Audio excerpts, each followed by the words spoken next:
Hello, nerds. Nerds for humanity. Many of you saw that I did the reaction to the Biden speech, the one with the red background. And some of you said, hey, you know what? You should do a back to back reaction to Trump's speech as well. And I had wanted to do it in the same stream, but the reaction to the Biden speech took so long and I had to go to dinner. So I had to break it up. So if you want to see my reaction to the Biden speech, just go on YouTube and onto the Nerds for Humanity channel. You'll see it in the previous streams. And I'll try and put a link to it in the description later on. But this is, in many ways, the main event because a lot of you know that Trump has a real effect on me. And some of you people seem to enjoy that effect that it has on me, but some of you may say I have Trump derangement syndrome. I mean, he does make me very angry and very concerned. And I find his tactics to be hypocritical, inconsistent, divisive, and they bring out the worst in everyone. But other than that, he's great. And he lies. He lies all the time. But you didn't come here to hear what I think about Trump in general. If you clicked on the thumbnail, you're going to want a reaction to Trump's rally. So, I mean, I'm almost like a little bit uncomfortable. By the way, I'm joining you from California, San Francisco Bay Area. Let me know in the live chat where our live viewers are joining us from. Where are the nerds coming from in the live stream? And I will give you a shout out.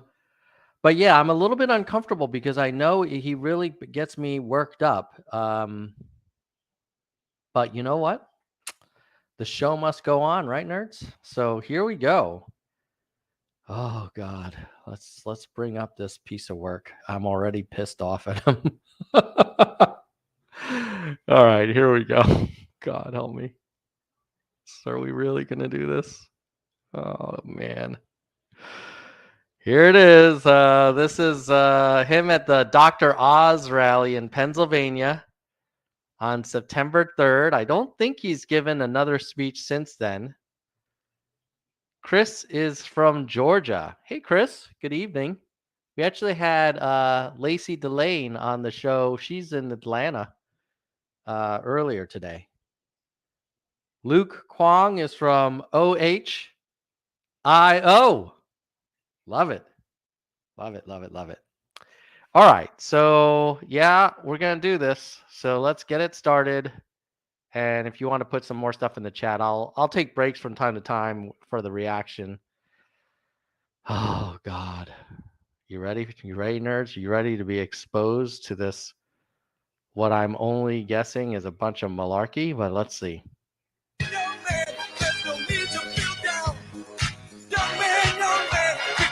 All right, now I'm going to get demonetized.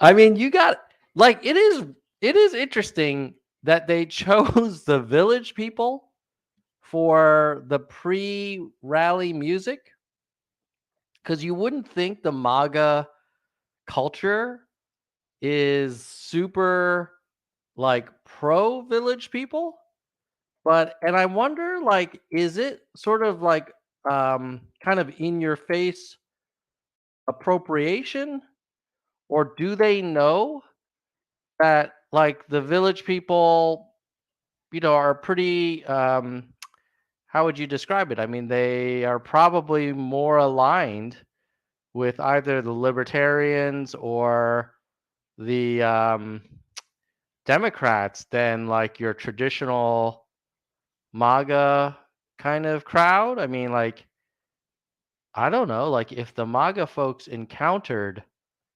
literally some of the village people IRL, you know, is that the first thing you think about when you think about like a MAGA rally? Um, but yeah.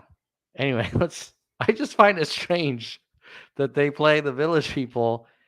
Hey, Lou. Lou's in PA. Very nice. Well, this rally was in your closer to your neck of the woods than me. Okay, so let's get through the village people music.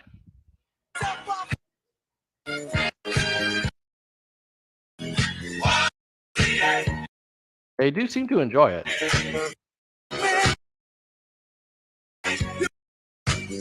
Oh, how long are they gonna be? Tonight, Okay. all is not well. Okay, here we go.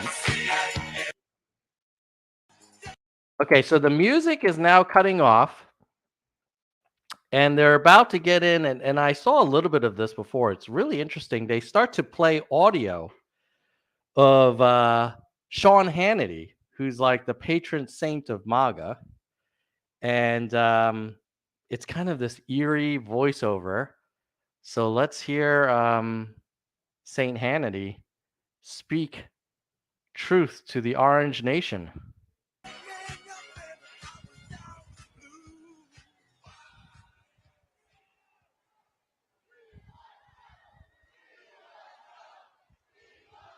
Tonight, all is not well at the White House. You know, the rapidly rising I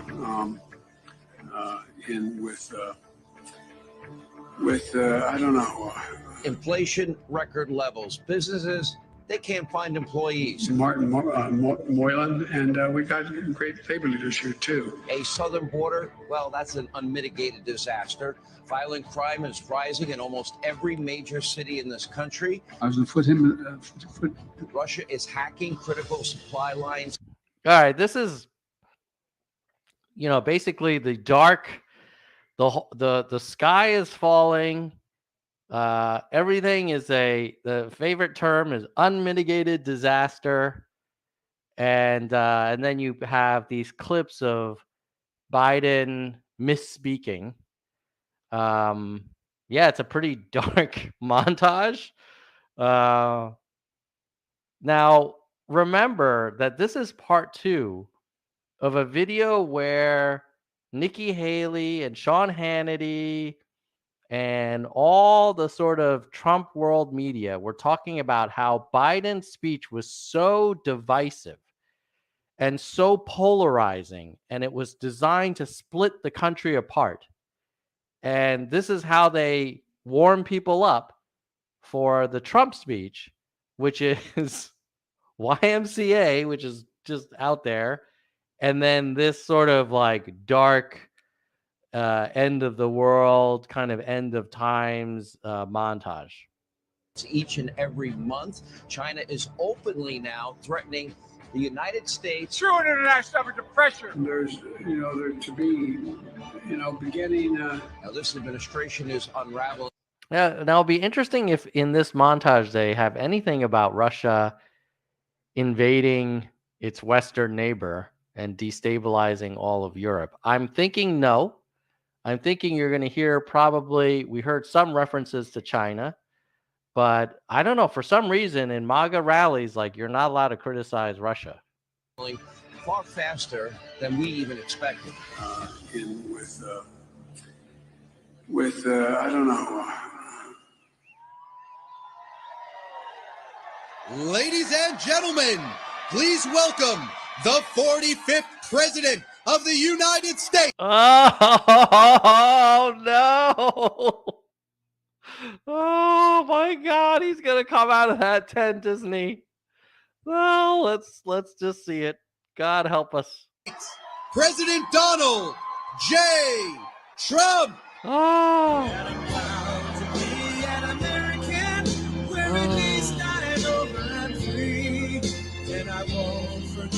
The men who died, who gave that right to me, and I'm glad to stand up next to you and it made her still today. Now, this choice of music is always interesting. It's yes, Luke. He gets to a lot of us. This choice of music is interesting because it kind of implies that his political opponents are not proud to be Americans. You know, they basically are claiming patriotism as like a partisan issue.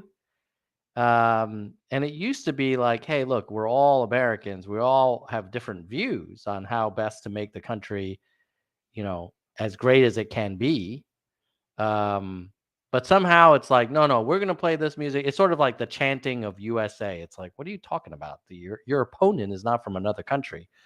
Um, if anything, there are certainly other countries' ties to the Trump campaign, but we won't go into that. There ain't no doubt I love this land. God bless the USA.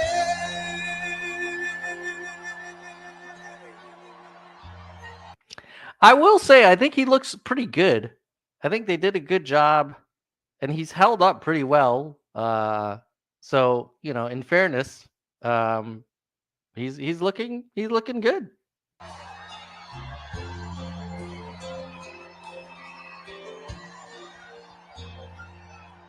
From the lakes of Minnesota to the hills of Tennessee. Wow, so they're basically going to play the whole song while he walks one step at a time and to his podium. So we're probably going to need to accelerate this and go a little further.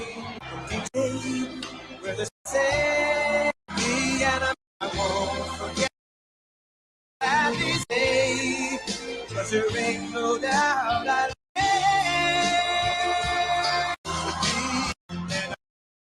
Oh, he's going to play the whole thing.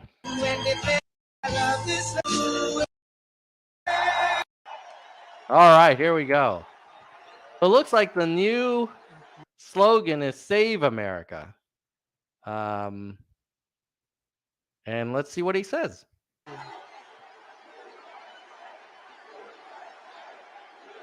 Oh, see? Didn't I tell you? Like chanting USA in the middle of a partisan speech is like at the Seahawks Broncos game on Monday, Seattle chanting NFL, NFL, NFL.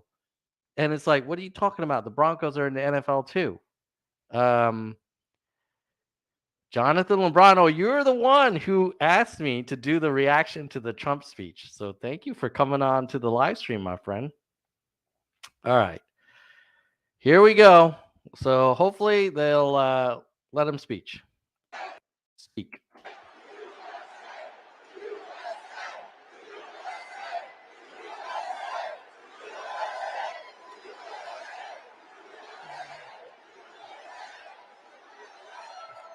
Well, thank you very much. And hello, Pennsylvania. Hello.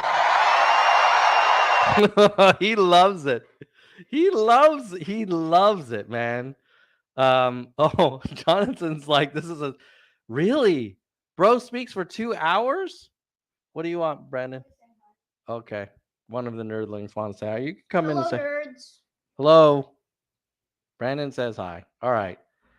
Well, hopefully we'll make it. We probably won't go through the whole thing, but but you can tell this guy is like a pig in slop. Like whether you think that Trump is honest or dishonest or selfish or selfless, he is a born entertainer and he loves it, man. He loves being on camera and he's very good at working an audience. And I have to give him that. Now, I think he, of course, manipulates and uses and misleads an audience and uses their emotions to kind of help ingratiate himself and get him more attention, but he's good at it. I'm thrilled to be back in this incredible Commonwealth with the thousands of proud, hardworking, American patriots that I have gotten to know so well. Oh, you love the sort of slight insinuation that by calling his supporters proud and hardworking, it suggests that anybody who's opposed to him is somehow ashamed and lazy. And so, therefore, if you support me, you're proud and you're hardworking. You're part of the good guys. So, again, there was a lot of crap given to Biden for his speech about extremist MAGA, saying, "Oh, how dare he's insulted half the country." Well, you know what? When you talk to at a political rally and you call your supporters proud and hardworking, and you chant USA and you come on to a song, "Proud to be an American," like, what are you suggesting about the other half of the country? Come on, man.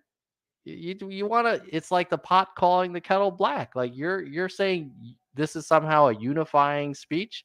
I mean, already I find it very offensive, but it's a pattern we've seen before with this guy. 2 months from now, the people of Pennsylvania are going to fire the radical left Democrats, and you are going to elect Doug Mastriano as your next governor. So again, you complain that Biden's speech was divisive, and you literally call your political opponents radical left Democrats. Radical left. That's not unifier in chief. And this is a playbook that this guy has been doing forever.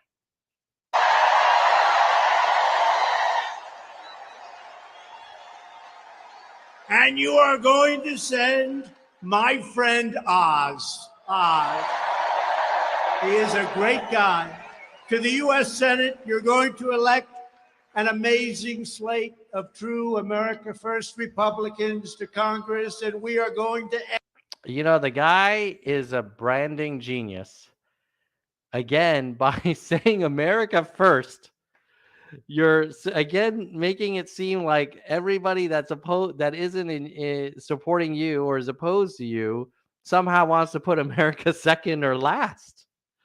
It's crazy. Like, imagine if someone were running for like city council and they said, "Oh, it's in West Orange, New Jersey or something." And they're like, "Oh, I'm running for mayor. I want to put West Orange first." It almost suggests like, well, does that mean the other guy wants to put West Orange last? He's very talented at branding. I will give him that. And he's also very insulting and offensive, but he's talented. Nancy Pelosi political career, the Biden political career. We're going to end it. Our country's going to hell. How long before they start chanting "lock her up"? We'll see. But if they do, it'll be like a replay of Orange Man's greatest hits. Our country is going to hell. This election is a referendum on... Whenever the Democrats would say, "Hey, we need to do better here, we need to do better there," the Republican response was like, "Hey, love it or leave it. Like, you don't love this country. All you want to do is bash the country."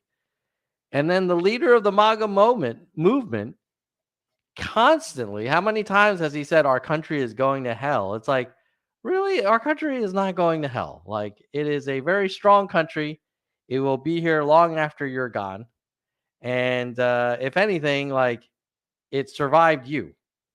Skyrocketing, inflation, rampant crime, soaring murders, crushing gas prices, millions and millions of illegal aliens pouring across our border, race and gender indoctrination. Oh my God. This is a lot of red meat, folks. One of my favorite things about the Republican kind of discussion of illegal immigration is if they really wanted to, they could reduce it dramatically, not by building a wall that people will climb over or go around, but by prosecuting employers who hire undocumented labor. But they won't do that. They won't do that because they're hypocrites. And even people like Mar-a-Lago Resort need labor, and they need people to do jobs that a lot of people won't do. And they get cheap labor from a lot of folks who come from countries that don't have better alternatives and are trying to make a better life for themselves. So this whole talk about illegal immigration that the Republicans have, it's like, go raid all of the meat processing plants, force people to hire legal workers and give them a living wage. But let's keep going. Perverting our schools, and above all, this election is a referendum on the corruption and extremism of Joe Biden and the radical Democrat Party. Man, this reminds me of like a World Wrestling Foundation, or sorry, Federation speech. Like the crowd is totally enjoying getting triggered. They're loving it. I mean, just look at the faces behind him. Those are pissed off people and they love it. If you want to stop this destruction of America, you must vote Republican. You got to get out and vote. As you know, this week, Joe Biden came to Philadelphia, Pennsylvania to give the most vicious, hateful, and divisive speech ever delivered by an American president. Well, if you watch our reaction video, saying it was the most vicious, divisive speech ever given by an American president, I would say watch any Donald Trump speech during the 2020 election. And that would probably have been more divisive and more polarizing than Biden's speech. You know, Biden basically called BS on the ultra MAGA who were insisting that the election was stolen, despite the fact that zero evidence has made it beyond, one kind of raggy documentary and a bunch of assertions by Rudy Giuliani and his crack team, who are now being sued by Dominion. And their best defense is surely no one took us seriously. So you can't find that there were any damages. Vilifying 75 million citizens plus another probably 75 to 150. What did he just say? Vilifying 75 million citizens plus another 75 to 150. So is he saying that Biden's speech vilified 225 million people? Yes, Vaughn. No 4chan people here this time. Last stream we had a little bit of an entourage of the 4chan people. But I don't think they're aware of this live stream. But if they show up, let's be, as kind and open-minded as we can. But yeah, I'm gonna be calling BS on this dude.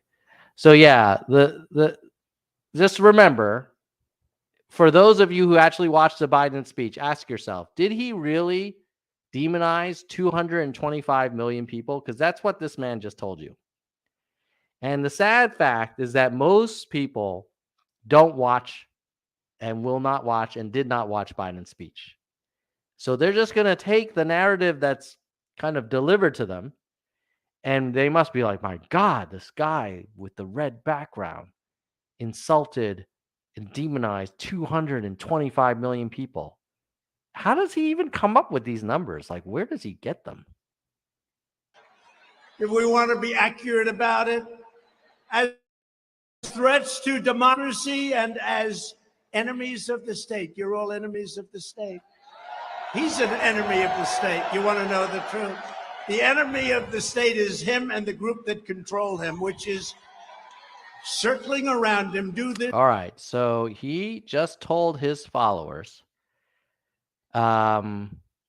Lisa, if you want, you just direct message me on Twitter if you want to get in touch. If you have any content ideas or guest suggestions. Or you can email me, tom@nerdsforhumanity.com. So let's just be clear. The same group that said that Biden was so divisive and so terrible, this man just told his followers that Biden is accusing everyone here of being an enemy of the state. And then he's saying that the sitting president of the United States is an enemy of the state. So again, like, you want to talk about who's being divisive, like, here's exhibit A. Just do that, Joe. You're going to do this, Joe, right? I think Philadelphia was a great choice to make this speech of hatred and anger. His speech was hatred and anger. Again, if you watch his actual speech, and I did, and you can see on my channel, I break down the entirety of Biden's speech. It is not a speech of hatred and anger. It is a speech saying, look, if you believe in democracy, you cannot keep trying to undermine it. And you cannot invade the Capitol during a joint session of Congress because you lost. And you can't make up things that don't stand up in court. Just because you lost doesn't mean it was stolen from you. By the way, the next morning he forgot what he said. You saw that. They asked him about, I didn't think I said that, did I? Oh, no. How'd you like the red lighting behind him like the devil? But Philadelphia was a great choice because the city is being devastated under Democrat rule. Devastated. Hate to tell you, we love Pennsylvania. I went to school in Philadelphia. What's happening to Philadelphia? 14 people were shot last weekend in Philadelphia. 14. It's interesting. He used to brag about going to Wharton. And now he says, I went to school in Philadelphia. I think maybe he knows that either A, going to an Ivy League school is probably not going to win him a lot of points with his base, or B, he doesn't want to talk about how he was a transfer and only did a couple years there.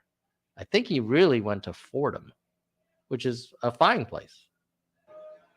And the fake news will go out and check. Oh, that's a lot of fake news. Whoa. That's a lot of fake news.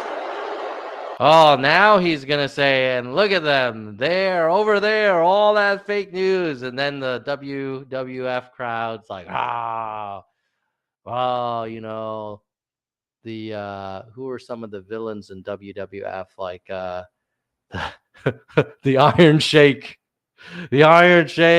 or whatever. And let's bring out the folding chairs.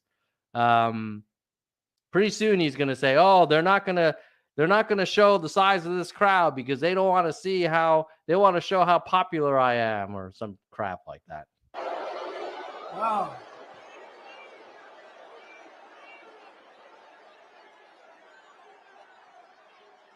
Well, they'll go out and check the facts.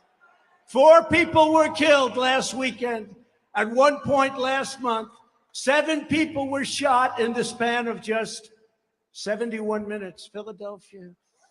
This year in Philadelphia has already seen more than 1,000. This is an interesting narrative that you see a lot from the Republican Party, which is somehow suggesting that the challenges that America's cities are facing is the direct result of Democratic policies.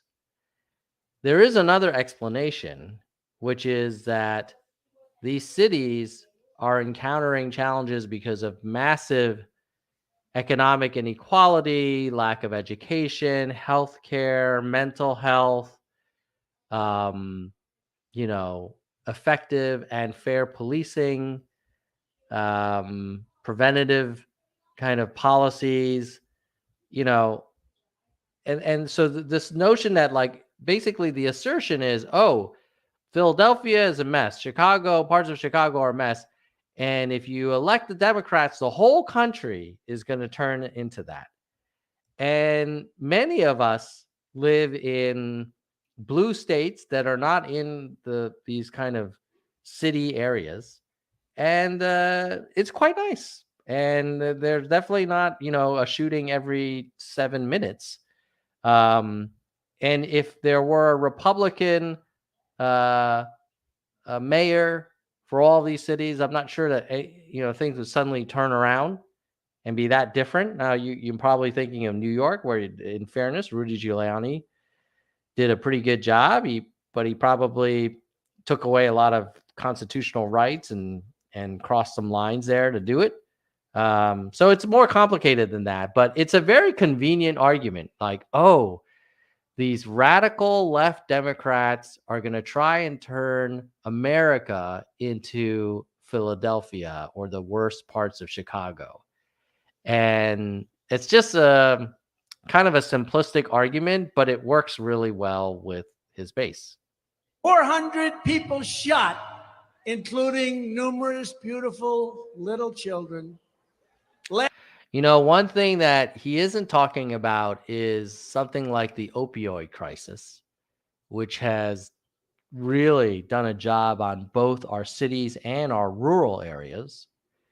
And no one would say, well, that's somehow the fault of rural area politicians who are often on the Republican side. It's just like, wow, this is a problem. I think we do have a Trump supporter in the chat. So there you go. Welcome, whatever is clever. Let's keep going. Last year, the city set an all-time murder record with 560 homicides. And it's on track to shatter that record again in 2022, numbers that nobody's ever seen other than in some other Democrat-run cities. Armed robberies in Philadelphia are up 62%. Doug, you have to take care of this. You have to take care of this. And Oz will send you the goods. Oz, send him the goods. You know what the goods are? Lots of police officers. That's what the goods are.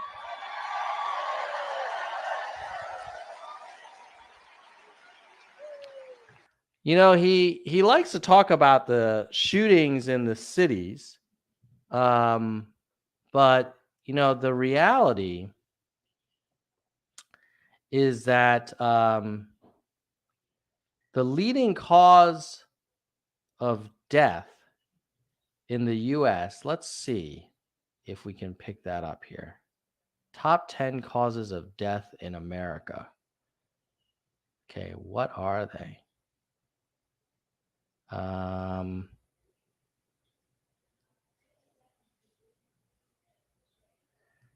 Let's see here.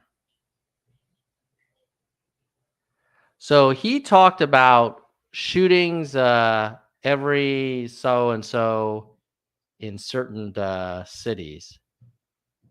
But look at this. This is from the CDC. Every year, I believe this is annual. Yeah. 700,000 people, Americans, die of heart disease. 600,000 die of cancer. In 2021, I believe, or in 2020, another 350,000 died of COVID. 200,000 died of unintentional accidents, stroke, chronic lower respiratory, Alzheimer's, diabetes.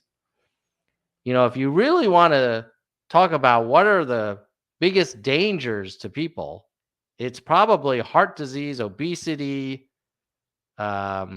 diabetes, hypertension, But he doesn't want to talk about that because that's not a fun topic. And you can't blame that on the Democrats.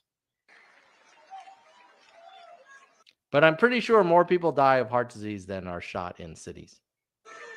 Just recently announced retail theft is up 59% from last year. There have been more than 750 carjackings this year. Anybody have a nice car? Because you're not going to have it long. More than triple the average for 2010 to 2019, and it's heading way up, heading up in other cities that are run by Democrats also. So this is along the narrative of, oh, yeah, remember when he said, if I lose this election, say goodbye to your suburbs. Your suburbs will all be decimated by Antifa and BLM and, unmitigated robbings and murders and rapes and burglaries. And I think, I don't know, if you're watching this in a suburb, let me know if you're seeing what he predicted. But in general, it's all about, hey, those radical left Democrats is a scary thing. They're going to destroy the country. It's the same thing they said about Obamacare. Remember they said Obamacare, the death panels, like no one's going to be able to get health care. You're going to have 10-year waiting lists, all this kind of nonsense. It's a politics of fear, and sadly it works. Instead of trying to demonize half of the population, Biden and congressional Democrats should focus on stopping the killing and the bloodshed in Philadelphia and every other Democrat-run city in America, where record death and destruction. Oh my God. It's just like, and the cities were doing so well when you were president. I mean, come on, man. The place was it was literally burning down under the Trump presidency. Yeah, like remember, this guy was in charge for 4 years, and many of these statistics that he's talking about were true when he was in charge. Is taking place every single day. Biden thinks making America great. Okay, since this is such a long speech, and since I'm already at 37 minutes, I'm gonna do a little thing. I'm gonna do a little bit of a increased speed playback. I had to do this during the Biden speech as well. Before we continue with the speech, I do want to take a moment. You know what's going to happen is to thank the people who make this channel possible, our members. So let me just give a shout out to our members. And if you're watching this on YouTube and you're like, I kind of like this Nerd for Humanity, click that join link, man. And if you can't, it's only $1.99 a month starting, although we have some big time supporters. And if you can't, make sure you like and share this stream and comment below on other reactions you want to see in the future. Okay, our biggest supporter is Soldier One, Senior Vice President. Thank you, Soldier One. You are awesome. Our VPs are Kristen Slevin and Bike. Love it. Appreciate all the support, Kristen and Bike. Next level are the hardcore: Gene, David, DK, Jackalego, Kirsch, Mr. History, Mona, Vaughn, Yang, Robert, Dean, Statner, Galessa, Jay Perrin, AH, Dana, Jason, Parth, Daniel, and Mickey. Mickey just joined 6 days ago. Welcome, Mickey.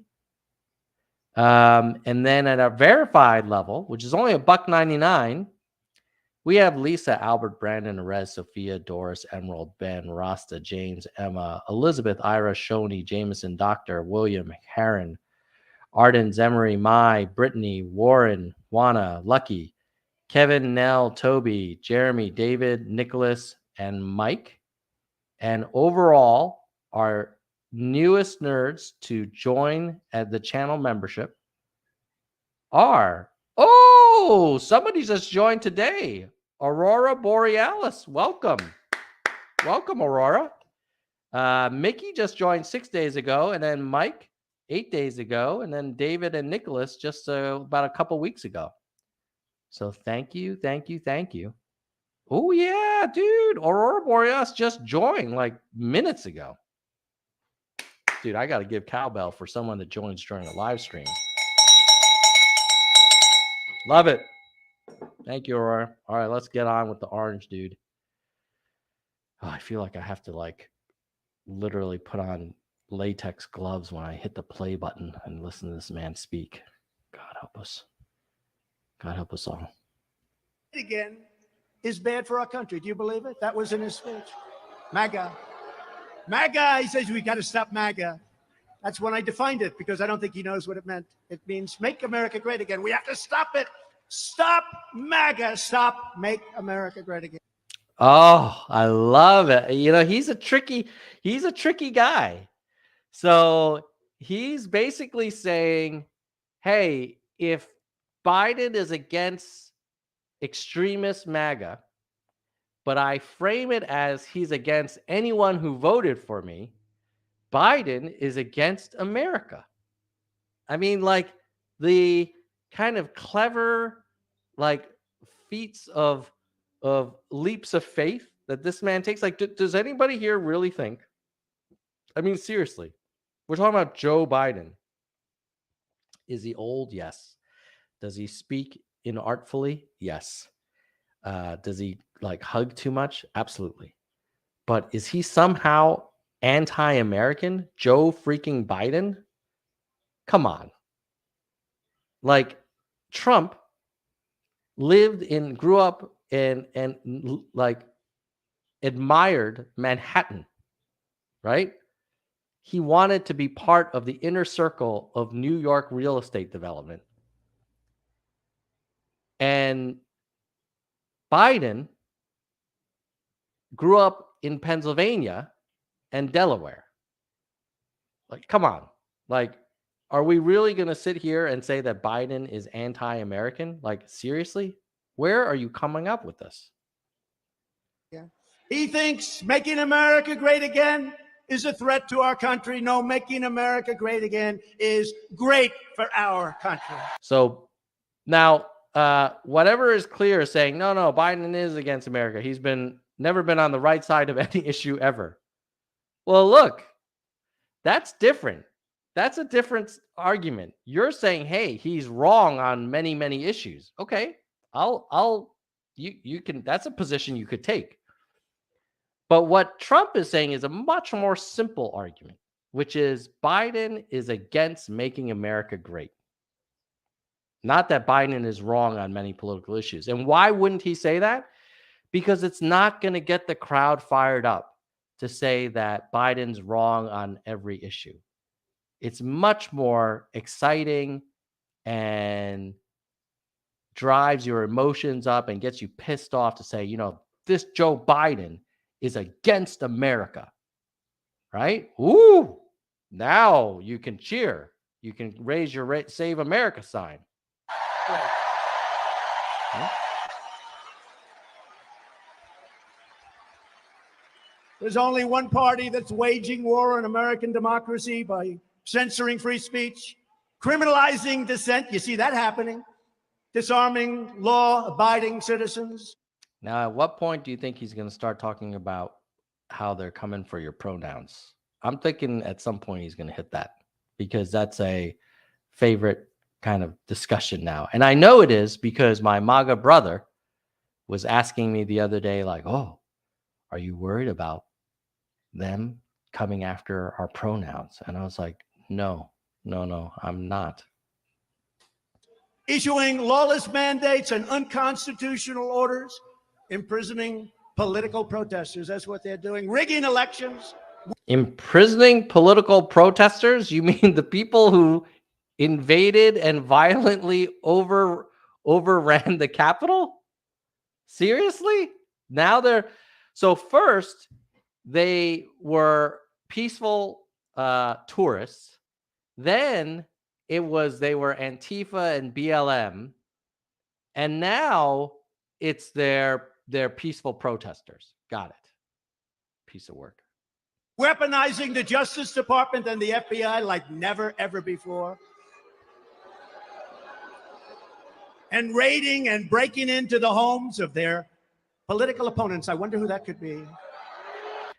Oh, the guy who took so much great joy in riling up half the country to say lock her up and was so fixated on Hillary's emails and Hunter Biden's laptop is now mad that a judge approved a search warrant of his premises, and which turned out that he was in fact withholding confidential documents in the basement of his mansion.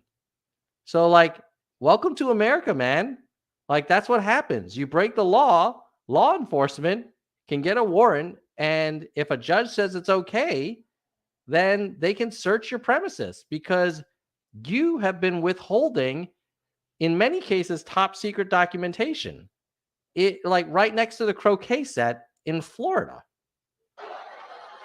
Can you imagine, just for a second, what would happen if Obama had like 40 crates of top secret documents like in his townhome in Chicago? Like, can you imagine what Hannity and Tucker Carlson and Trump would have been saying? They would have been like, "Oh, this is sedition. He's a traitor. Why is he doing this? He doesn't love America, rule of law, blah blah blah." But when it's Trump, it's like, "Oh no, it's Biden going after his political opponents." Give me a break, dude. Republicans and the MAGA movement are not the ones trying to undermine our democracy. We are the ones trying to save our democracy. Very simple. Very simple. Very simple. The danger to democracy comes from the radical left, not from the right. Not from the right. This November, we're going to stay. The danger to democracy comes from the radical left, not from the right. Which political side falsified electoral college votes? Which political side called governors of states where it was close from the Oval Office and asked them to find me some 10,000 votes? Was that Joe Biden? Like, if Obama had done that when Hillary lost and said, "Hey, this is a very close election. I need you to find me the difference, or we need to submit alternative electoral votes because we don't like the results." Like, come on, man. Like, how is this even defensible? This man, how is he so loved by half the country when he basically urinated on our Constitution? It's disgusting. This man is disgusting. Stand up to this rising tyranny of sickness, lawlessness, and death, and we are going to take back our country. We're going to take it back.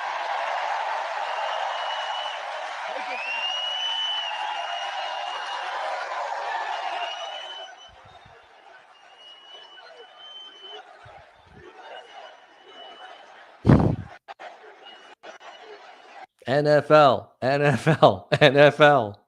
Go Hawks, by the way.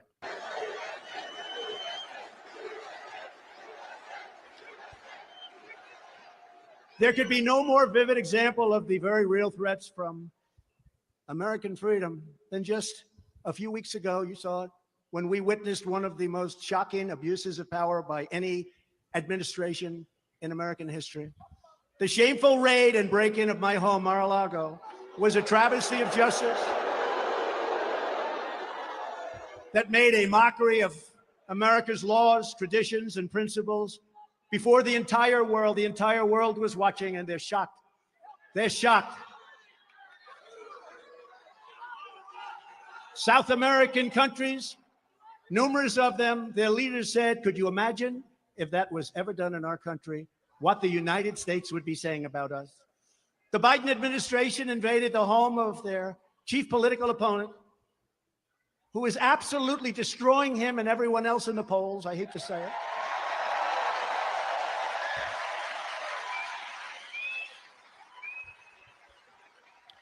Okay, we're gonna have to do a real-time fact check on this whole so-called out of the blue raid, because I know a lot of the MAGA people were saying, "Oh, they purposely, sprung this raid on the Mar-a-Lago Country Club and Mansion, and all they had to do was just ask for the documents, and Trump would have gladly given it to them. He was so cooperative." So we know now from some of the documents that were released at the request of the Trump legal team what really happened. So let's just go over some of the summaries here. In late 2020, Trump talks begin between the National Archives and Trump. So as a reminder, when you lose and you leave the office, you're not allowed to take confidential top secret documents with you. You're not allowed to bring it to your basement. Okay. Like if you left your job, you're not allowed to go and get all of these contracts and confidential market research or strategy plans and then like bring it into your house. In fact, I think most of us who work in the normal world know what it's like when you change companies, and you're not allowed to take things that belong to the company with you. And similarly, just because you used to be president and you got fired doesn't mean like, oh, well, whatever you can fit into 50 boxes, like, yeah, go ahead, bring it to Florida.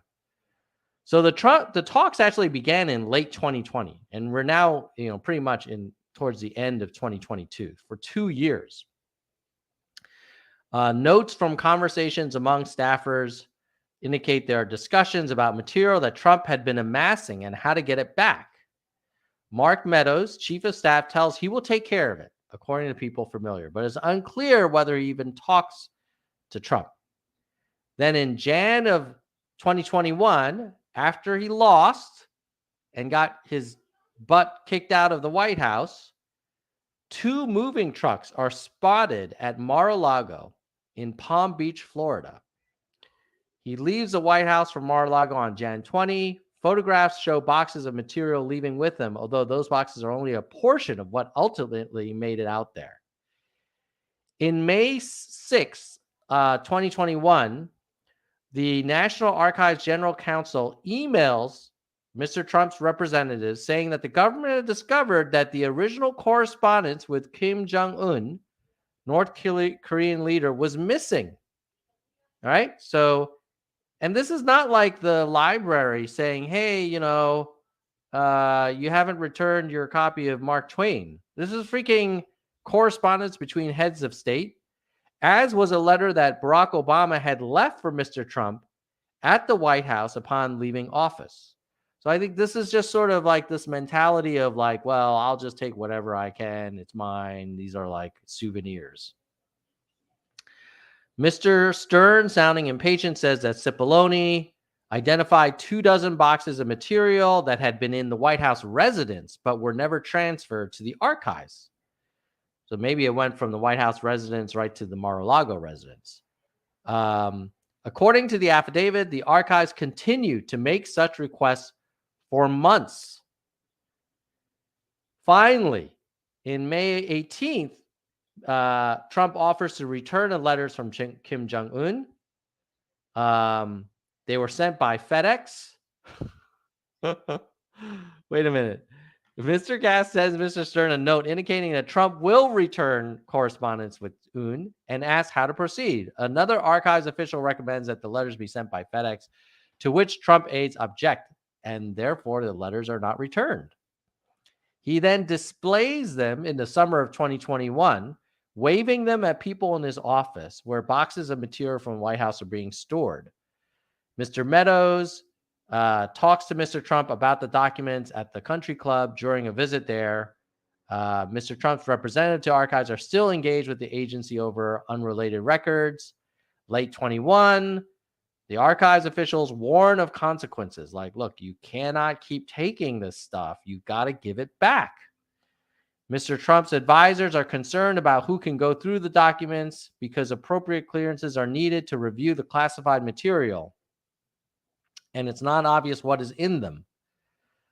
Mr. Trump ultimately goes through the boxes himself, although he does not have appears not to have gone through all of them. In late December, Trump lawyers informed the archives that they have found 12 boxes of documents and they are ready for retrieval.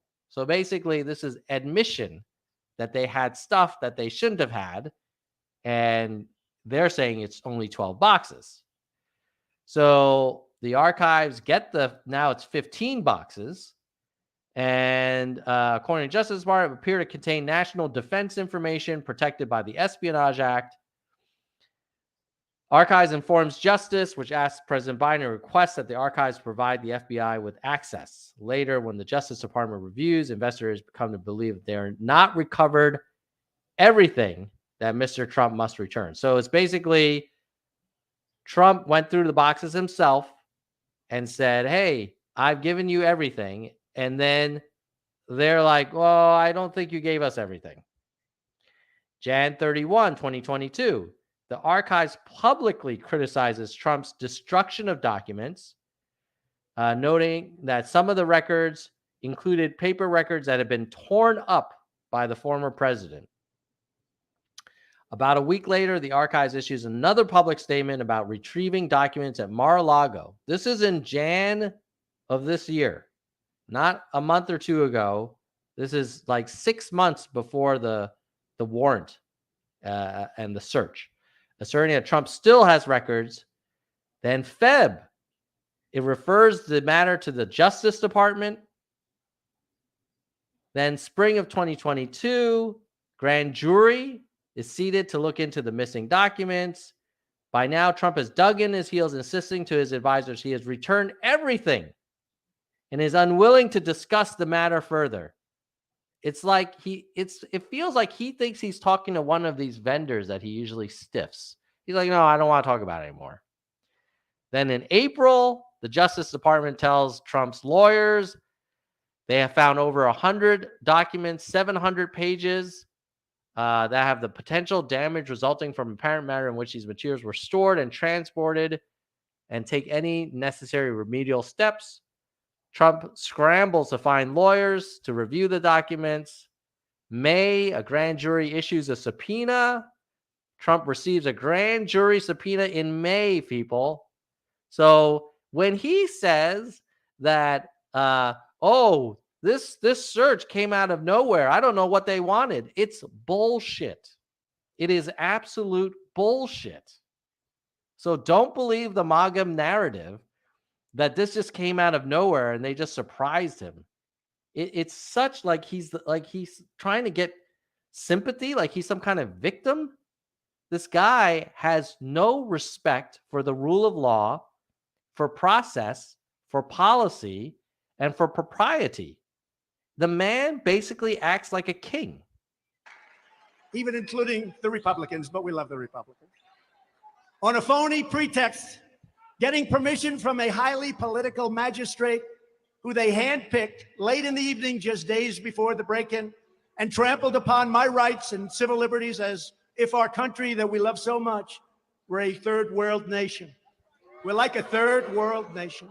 You know what's a third world nation? A president who loses and steals shit from the government and property of the country and brings it to his mansion in Florida and waves it around like it's a souvenir, and then ignores multiple attempts to reacquire those documents and forces the government to freaking search your own house because you couldn't just give the damn stuff back. That's what's third world. You are. They rifled through the First Lady's closet, drawers, and everything else. And even did a deep and ugly search of the room of my 16-year-old son. You know what, dude? What did you want them to do? You refuse to give it back. You want them just to look where you tell them to? That's the whole point of a search warrant. You don't get to decide where law enforcement looks for evidence that you have absconded with. Like somehow now Barron and Melania are victims because listen, if you take shit and steal shit and then law enforcement wants to search your house, they're not going to be like, "Oh, should we not search this room because it's your son's room?" Or, "Oh, you don't want us to look over there?" Come on, man. Come on, man. Leaving everything they touched in far different condition than it was when they started. Can you believe it? Oh, you poor baby. Who's a snowflake now? Dude, you used to be president. You know what the rules are. Just you should have honored all the requests that they had been making to you since January of freaking 2021. This is ridiculous. The FBI and the Justice Department have become vicious monsters controlled by radical left scoundrels, lawyers, and the media who tell them what to do, you people right there, and when to do it.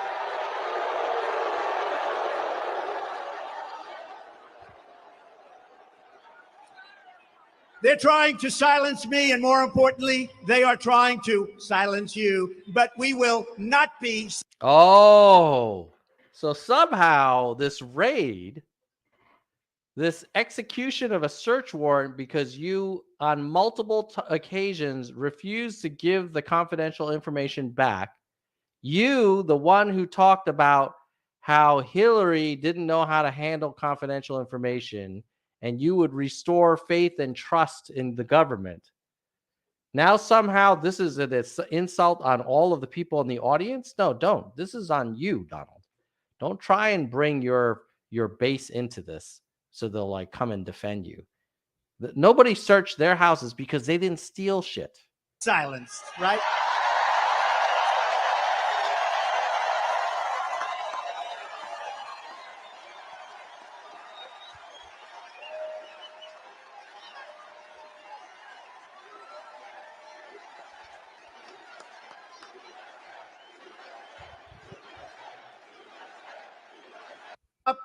Speaking the truth, we have no choice because we're not going to have a country left. The evil and malice of this demented persecution of you and me should be obvious to all, and it is. Even media companies that are pretty far left have come out and said, we can't believe this is happening in the USA. We are being assaulted by the same group at the FBI and DOJ. What media companies are saying? They're saying we can't believe this is happening because you could have avoided this, not because the government had to get their confidential top secret documents back. It's crazy and it's third world because you created this situation. This was an avoidable situation. What was the government supposed to do? Just say like, "Oh, I guess if you don't want to give it back, like whatever." Is that making America great? Is that a strong country that basically says anybody who's president can just take whatever, it's like a shopping spree? I don't think it works that way. That just a few years ago declared no reasonable prosecutor would charge crooked Hillary Clinton after she set up a secret illegal server to hide. Oh my God. Now we're going to talk about Hillary. Her family's pay-for-play schemes, crammed it full of classified information, allowed it to be plundered by foreign hackers. You know that happened. And then deleted, acid washed, 30,000 emails. Think of that. 30,000 emails. And what else did she do? Boom, with a hammer, smashed her phone systems to smithereens after receiving the highest level of subpoena here it from comes. the U.S. Congress. Here it comes. Woo, lock her up, baby. Oh, if this isn't exhibit 1 of whataboutism. So it's like, hey, we should lock up Hillary because she misused this confidential information and then tried to hide it by acid washing her hard drives on her server. So the fact that I stole shit and put it in my mansion and then refused to give it back, and only now the government has it back because they took it through a search warrant, somehow that's okay. This is a classic, like, oh, anything Trump does, if you can find an example in the past of a Democrat doing anything similar, It absolves them. But then when they criticize the Democrats, it's as if they're coming on their high horse, like they're the only ones that have principles.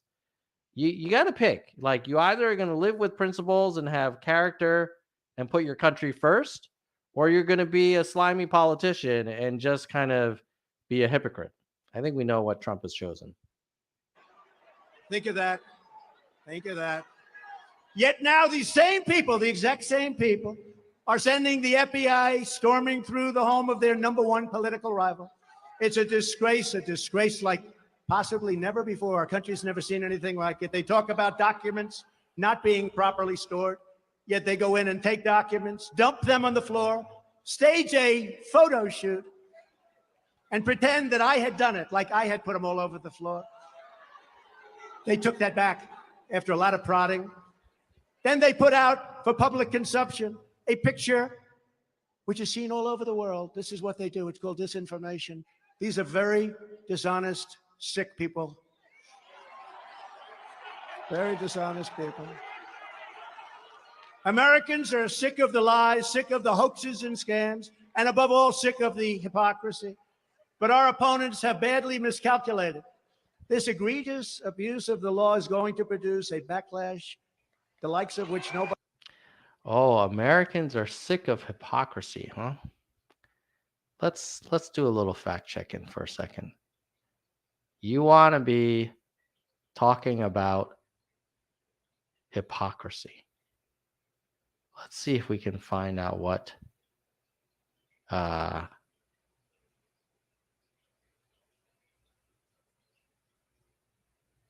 the Trump world had said how to protect confidential information. Because unlike a Trump rally, we don't just like take it all and just lap it up. So you want to talk about protecting confidential information and lock her up? July 6, 2016, Trump tweeted, "Crooked Hillary and her team were extremely careless in their handling of very sensitive, highly classified information." A thin painted line. Whoa, what the hell is that? Is that an ad? The only thing between you and a life-changing. Sorry. So you read it for yourself. This is the man running for president telling his followers that Crooked Hillary was careless with very sensitive, highly classified information and therefore unfit. In August, Trump in Wisconsin says, "We've seen a former Secretary of State lie to Congress about her email scheme, risk innocent American lives, and bring dishonor onto our government. Great, great dishonor." And then he brings the shit back to his house after he gets fired. "In my administration, I'm going to enforce all laws concerning the protection of classified information," which means you're not allowed to bring it home to your house in Florida after you get fired. In August of 2016 in North Carolina, "On political corruption, we're going to restore honor to our government. I'm going to enforce all laws concerning the protection of classified information. No one will be above the law." In September of 16, "One of the first things we must do is enforce all classification rules relating to that." So you get the point. This piece of work campaigned saying Hillary couldn't handle classified info, how he was going to restore honor and rule of law and all this crap. And look at him. He gets literally caught with all this stuff in his mansion after they asked him repeatedly over and over and over again to just give it back. And he forced them to literally search his house. What kind of third world president did we have? Nobody has ever seen before.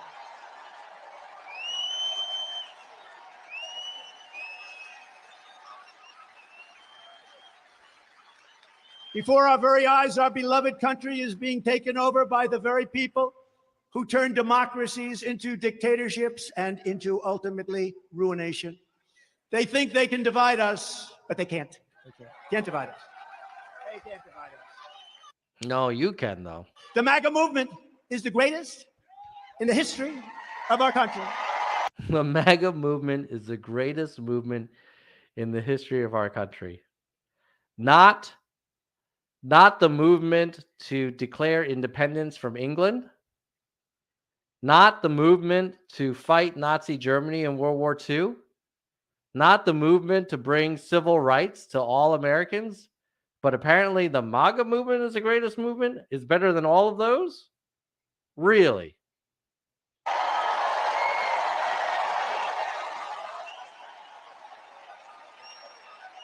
And maybe in the history of the world, The MAGA movement is the greatest movement in the history of the world. Where is this guy? What planet is he on? In any event, we have no choice. We are trying to save our country because such bad things are happening to our beautiful, beloved America. We will make America great again. I will never turn my back on you. And you will never turn your back on me because we love our nation. You will never turn your back on me because we love our nation. So loyalty to Donald Trump is equated with love for America. They're like the same. He really thinks of himself as a monarch. Who talks like this? I remember when people were very critical of Obama, saying, "Wow, he's such a celebrity. He's such a celebrity." And now look at this dude. He thinks that he is the state. And we will save our nation from people who are trying to destroy it. It was not just my home that was raided last month. It was the hopes and dreams of every citizen who I've been fighting for since the moment I came down the golden escalator in 2015. Oh, the golden escalator. By the way, can you do me a favor? Can you like and share this content? It helps the channel grow. You know what? We want to grow the channel so we can get more guests, more big national guests. The only way I can get more national guests is if I can say, hey, this channel has a lot of subscribers. The only way we're going to get a lot of subscribers is if you like and share. And of course, if you're not subscribed, you should definitely subscribe and hook a nerd up. Wanting to represent the people, wanting to stop the massive corruption of our country, and determined to finally, in this world, put America first. I want to put America first. And we did. We did. We did. There's never been a period of time, both before COVID, or the China virus, as we say, and after COVID. Oh, he brought back the China virus term. Again, like, what a unifier this guy is. From that moment on, I became the enemy of the Washington swamp. For 6 years, the radical Democrat Party, the rhinos, the media, and the deep state have tried relentlessly to stop me and you. First, they fabricated the Russia scam. You saw it was a total fabrication. Now they all...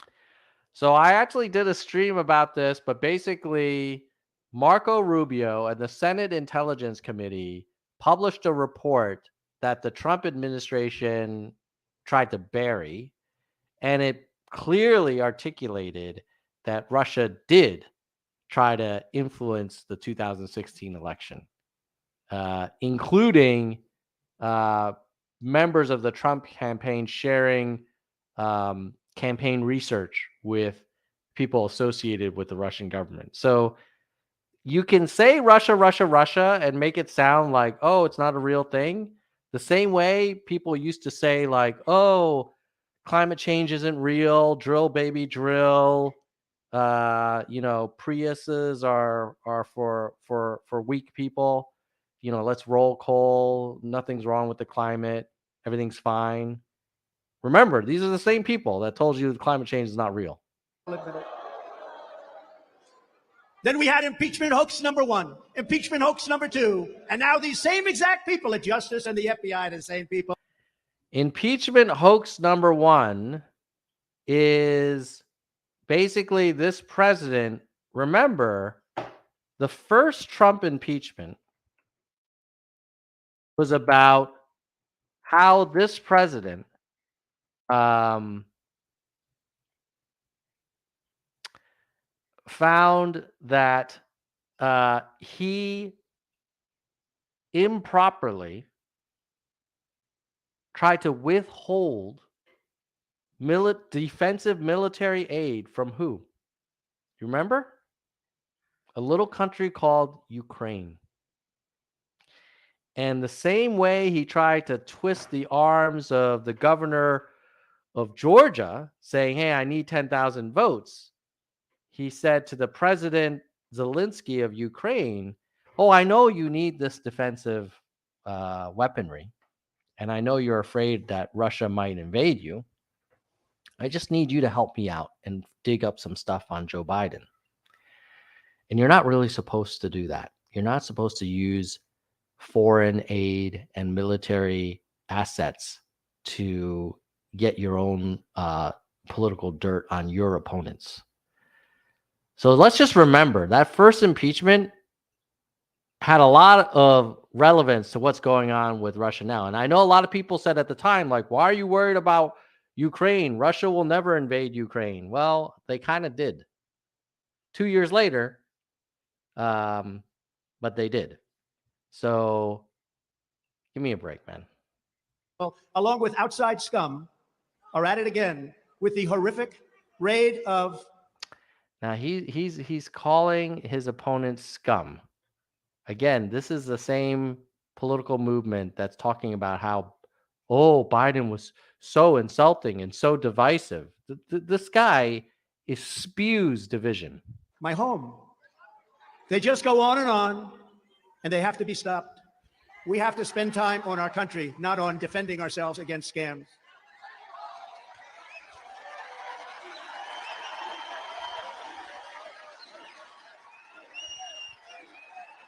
Thank you. Think of it about Russia and the Mueller. No collusion, right? Came in, no collusion.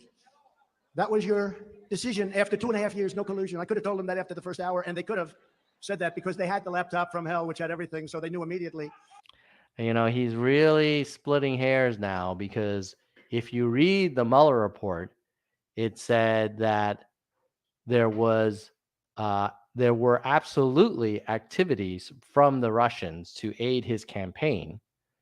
The fact of the matter is there was no proof that the campaign coordinated with Russia, but that doesn't mean that it didn't benefit from Russian assistance. That's what no collusion does not mean innocent. But it went on. But think of this, and I tell the story on occasion, very seldom because it's too sad to tell. But I tell this story because it's very important. Russia was a hoax. It was developed by Hillary Clinton and a group of people, small group around a kitchen table, as a way of explaining why she lost an election that a lot of people thought she would win, because the Democrats have an advantage in elections because of a lot of things, aside from the fact they cheat like hell. Wow. They cheat like hell.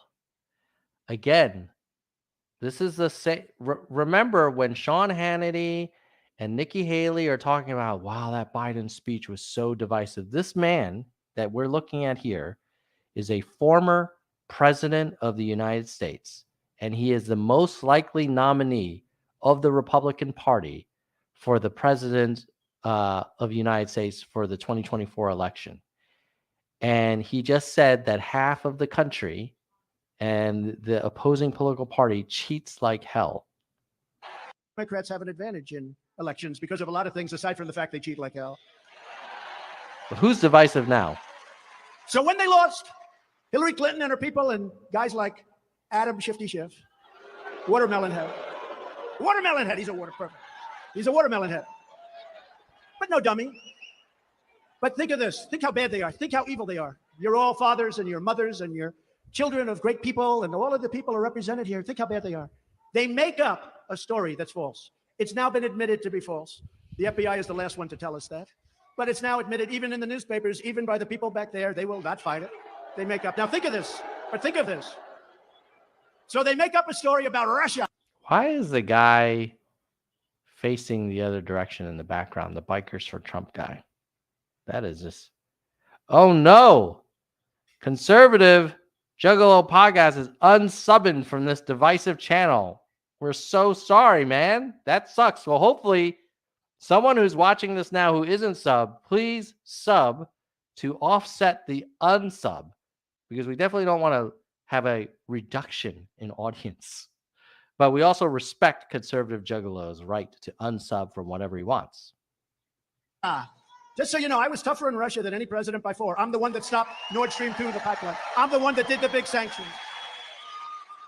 And I guarantee you one thing, Putin was not going into Ukraine. I guarantee you that. Really? Why would it be so certain that Putin wouldn't go into Ukraine with Trump as president? If Putin says he was going into Ukraine to denazify it, is that what does that have to do with Trump being had he been in the office? Guarantee you. Nobody was tougher than me, but I also got along with them. That's a good thing, you know, Nobody was tougher than him on Russia, apparently. I'm pretty sure Biden has levied the most stringent embargoes and sanctions on Russia that the country has ever seen. But apparently, according to Trump, nobody's been tougher on Russia than Trump. I guess that same way that the MAGA movement is the greatest movement in the history of the world. Along with other countries, it's a good thing, not a bad thing, but think of it. So they make up a story, Russia, Russia, Russia. It was made up so that when they lost, they could say, it was Russia. I'm saying, what the hell did Russia have to do with it? It was Russia. Okay, so Adam Schiff knows it's a fake story. He made it up with other people. They know it's a fake. And I see Adam Schiff go solemnly to the microphones in the Capitol building and stand there so sad and say, Donald Trump Jr. will be going to prison because of what he did with Russia. Now think of it. He knows the story's a scam. He knows the story's a fake. And he wants my son, who's a good kid, he wants my son to go to prison. Oh, boy. We got a super chat. I haven't had a super chat in forever. Caleb Jackson.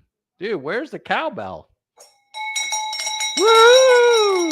Thank you, Caleb, for the super chat. Really appreciate it. Caleb's been a viewer for a while. And we're going to keep this. I was actually tempted to cut this stream short because it's such a long speech.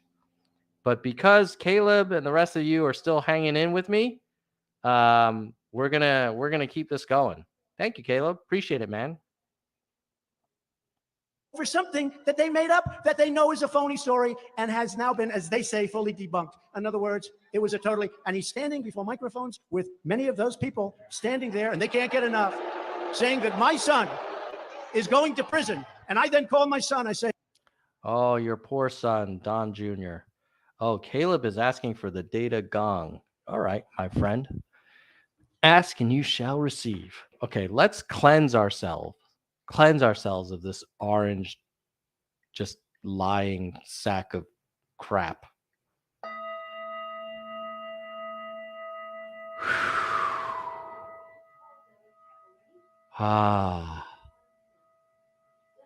Oh, much better. Much better. Okay. Thank you again, Caleb, for the super chat. All right, let's keep going.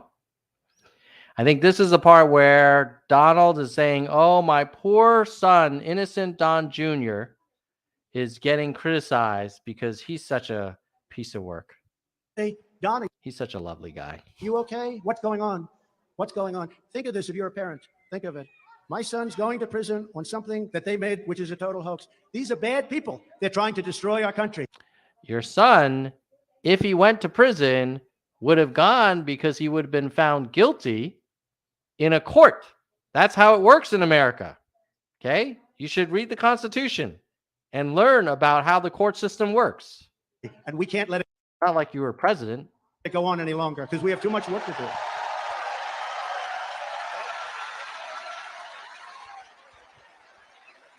Whether through activist attorney generals, these state attorney generals, if I fly over a state, they send me before a grand jury. This Trumpy's up there. Let's see, what can we do with a grand jury? I've been going through this for 6 years now. Local Democrat DAs, county prosecutors, congressional committees or federal agencies, the radical Democrats are engaging in a desperate attempt to keep me from returning to the White House where they know I will clean this mess up again. No, don't. Please, we're tired of your winning. No more.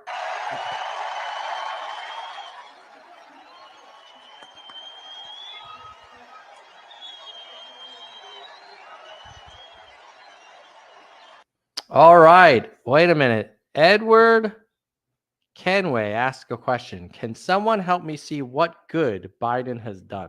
All right. Let me take a shot at it, Edward. Not saying he's like the best in the world. But hold on a second. There's a lot of noise outside my window here.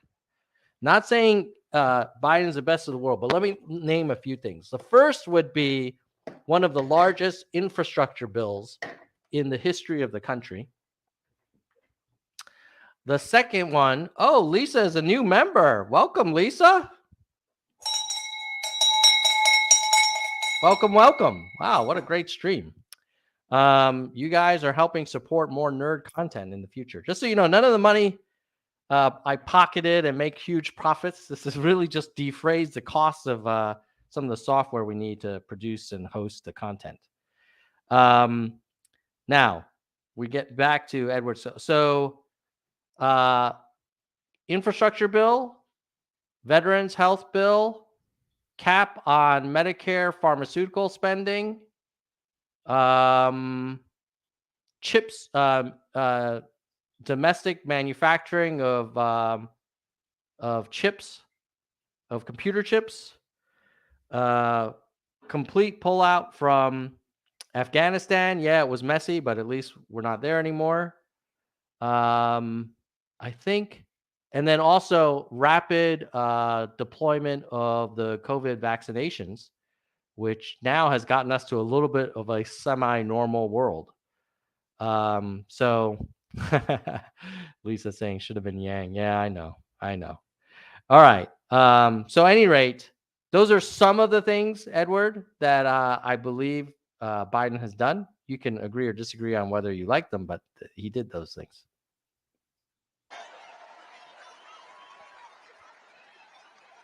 They want to stop us from completing our mission to bring back American values, secure America's borders. Millions and millions of people are pouring into our country. Nobody has any idea where they're from.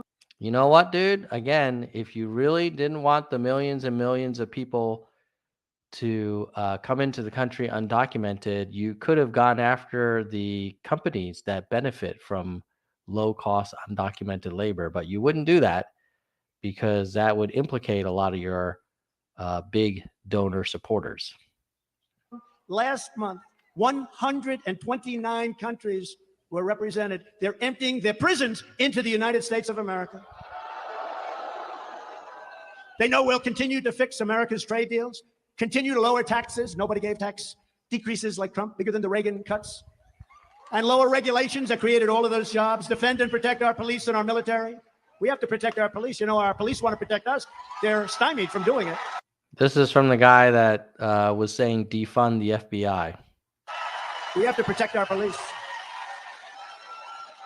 And just to be clear, I personally was always opposed to defunding the police. I'm also opposed to defunding the FBI. In fact, when people were talking about defunding the police, I was actually advocating for more resources to go to the police so they could get better training and they could attract and retain the best talent possible.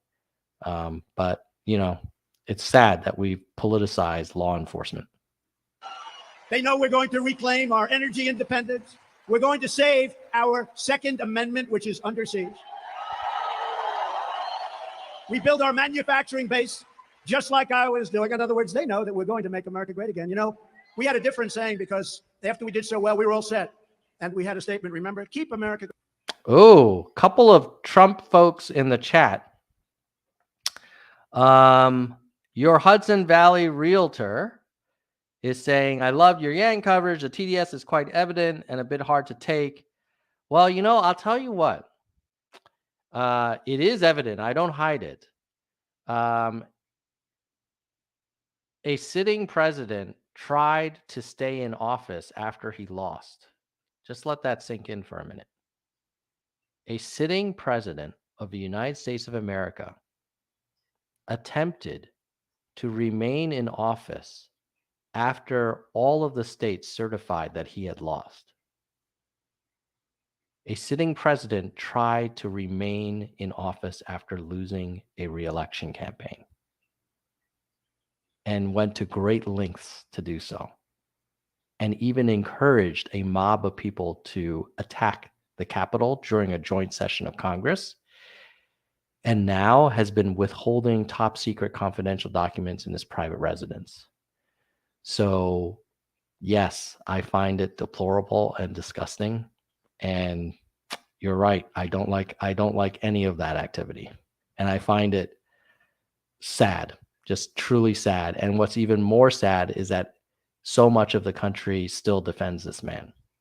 Now, Edward was saying, awesome, thanks, because I named some things that Biden did. Can you name something good that Trump did?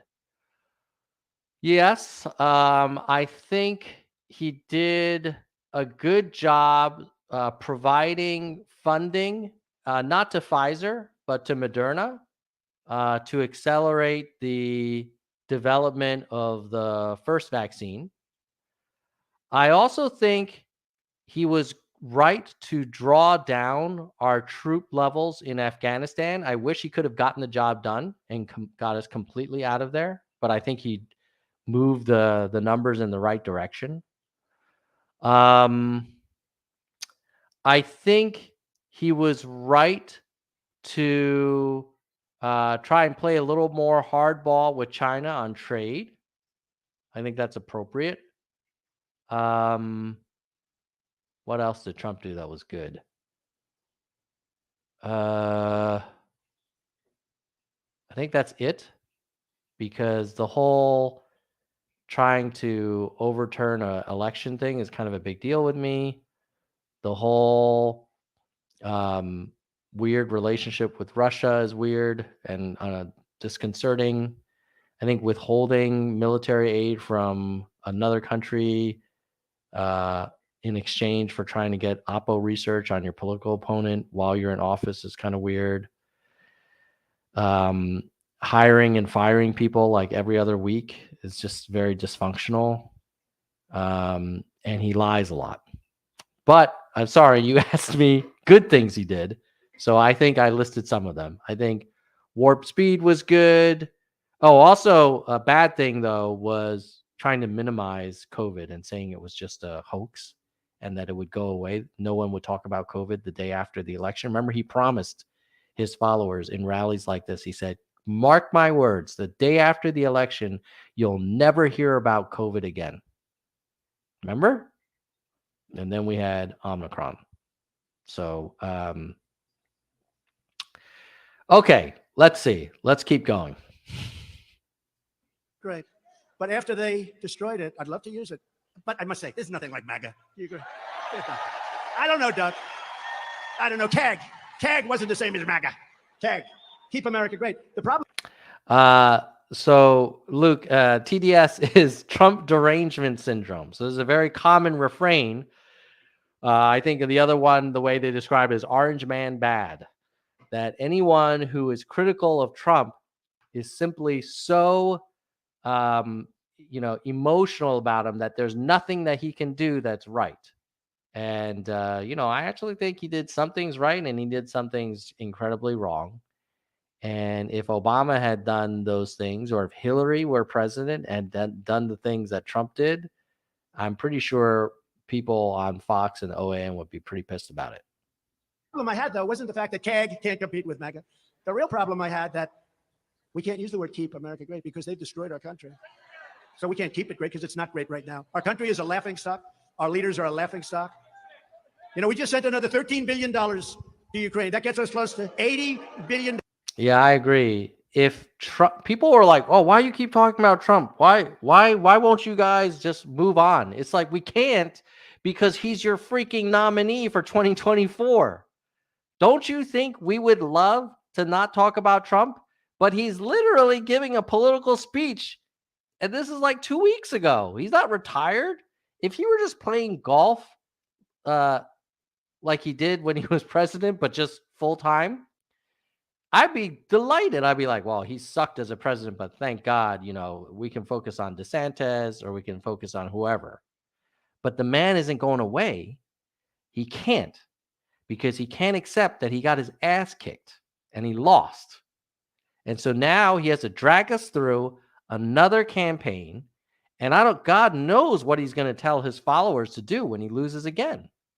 So I would love for him to be gone, but he's not. So we have to, if he's the Republican nominee, which all polls indicate he will be, we have to take him serious. I mean, this is the guy that basically sent a violent mob into Congress. Dallas. Now, well, it angers me more for a different reason. It would have never happened before. Putin knew he wouldn't have done it. He said, Vladimir, you're not going to do that, Vladimir. He knew that. He knew it. He knew it. But he did it as soon as the election was rigged and it was considered over. I don't know if it's ever going to end if you look at what's gone on, because more and more facts are coming out, like the FBI with Facebook the other day. Can you believe? But you know what? Our country, it would have been so inappropriate to say, keep America great, because who the hell wants to keep our country the way it is? Okay, so now he's basically rambling on about whether he should say MAGA or CAG, and it's turning into like a brainstorming session that he's just doing a stream of consciousness about with his followers, which is weird, but this is Trump. Right now, I don't. But together we have easily beaten every single witch hunt in the past. Think of that. But the time and the money and the effort it takes. Yeah, you beat everything and you lost. That's why you live in a mansion in Florida with, kind of holding on to your confidential documents, because you lost. You lost. Record number of people voted against you, and you lost. And then you tried to say it was stolen, and you had no evidence, and not a single court took you seriously. And you keep telling everybody that it was stolen from you because you don't want to admit that you are a loser. And now we will likewise do that in the future if they continue their craziness. And if they don't stop, That's all they're good at is disinformation. They put out disinformation. You know, when I heard about Russia was right after I came down that beautiful golden escalator. First, again, with the golden escalator, like, we're not impressed by your golden escalator. It's kind of tacky. Lady, I said, you'll be a great first lady. She has been a great first lady. Yeah. She's been a great first lady. Yeah, Melania, she really loved doing that job. They love our first lady. But people would come up to me. This was right at the beginning, and right after the escalator ride, that people go, sir, do you know anything about Russia? No, young guys come up, beautiful staffers. There are a lot of them here right now and here all over the place that just came up to me. You won Pennsylvania by a lot, sir. That's right. You're right about that. All right, so I see in the chat, Daniel B is saying, hey, how is it that Trump got more votes than Obama and Biden got more votes than Trump? That just seems unreal. Here's the reality. It's not that hard to believe. Biden did not get more votes than Trump. Anti-Trumpers voted for Biden because they really didn't want to see Trump win. It's not because anybody loved Biden. Let's be honest. None of us love Biden. He's just Biden. He's fine, but he's nothing great. He's actually done more than I expected him to do. So this notion that, like, oh my God, Biden never had boat parades. Biden didn't have people running around with flags stuck to their car saying Biden. How is it possible that he beat Trump? Well, Biden actually didn't beat Trump. Trump beat himself because he pissed off most of the country. And anybody that isn't at that rally represents more of the country than all these people at the rally. And somehow people got delusional thinking like, wow, Biden doesn't have these huge rallies during a pandemic. No one's going to vote for him. They forgot about this other scenario that everybody's going to vote against Trump. And that's basically what happened. Doug, I think at 9 o'clock in the evening, we were 950,000 votes up with 73% of the vote cast. All of a sudden, around 3:02 or something, the equipment closed down. It all closed down. And then you had that massive spike. Remember the spike that went to heaven and came back? It should have gone to hell and come back. And all of a sudden, we were tied. And then all of a sudden, we lost by a whisper. A rigged election. All right. I actually did a live stream exactly about this scenario before the election. And we actually had an expert, I think from the Lincoln Project, explain that most Republicans, because Trump encouraged them, were going to vote at the in person. And the way most of the precincts process votes is they tabulate the in-person votes first, and then over time they start opening the mailed-in ballots that had been received up until that point. And what'll happen is you'll see a huge, what appears to be a Trump win because of all the in-person voting. And then over time, as the mail-in ballots get open, which tended to lean more Democrat because most of the Democrats were more concerned about the pandemic and were more anti-Trump and wanted to vote early, those votes would then catch up and then eventually surpass the in-person votes. So I even told everybody this, and so did my guest, that Trump is gonna say the election got stolen because of that chart. And you heard it here in like September of 2020. And that's exactly what happened. And now he's talking about it like it was some big conspiracy, and yet he has no truth. It's all innuendo. But the people would come up. Some of them are here. Sir. It's such an honor to meet you, sir. Sir, can I ask you a question? Yeah, what is it? Do you know anything about Russia? I say, no, not really. I know probably less than you know. But I have a lot of common sense, and I know how to defend our country. And I'll end up being friendly with them, and we'll do just fine. Then a month later, another one came up. Hello, Uncle Sam. Look at it. Stand up, Uncle Sam. Great people. Great people. Then a month later, another young person came up, a little naive, and said, and it was cute. He said, oh, sir, it's such an honor. We talked for a couple of minutes. He said, sir, can I ask you one question? It's been bothering me. Yeah, what is it? Do you know anything about Russia? And then again and again, and after about 5 or 6 times, do you know anything about Russia? I looked at my top people that are a little older. I said, what the hell is going on with Russia?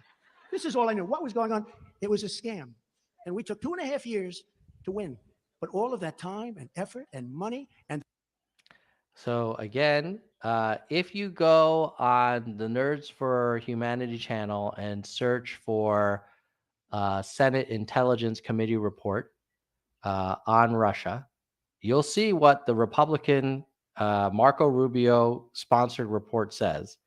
And you'll see that it wasn't just some random country, that it turns out that Russia is not, an all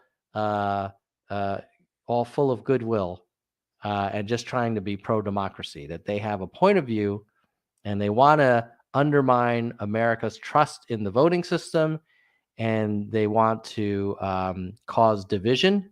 And I'm pretty sure we're seeing it happen already. The corruption and the people that were... And this man here may not have been actively colluding with them, but he was a beneficiary of their efforts.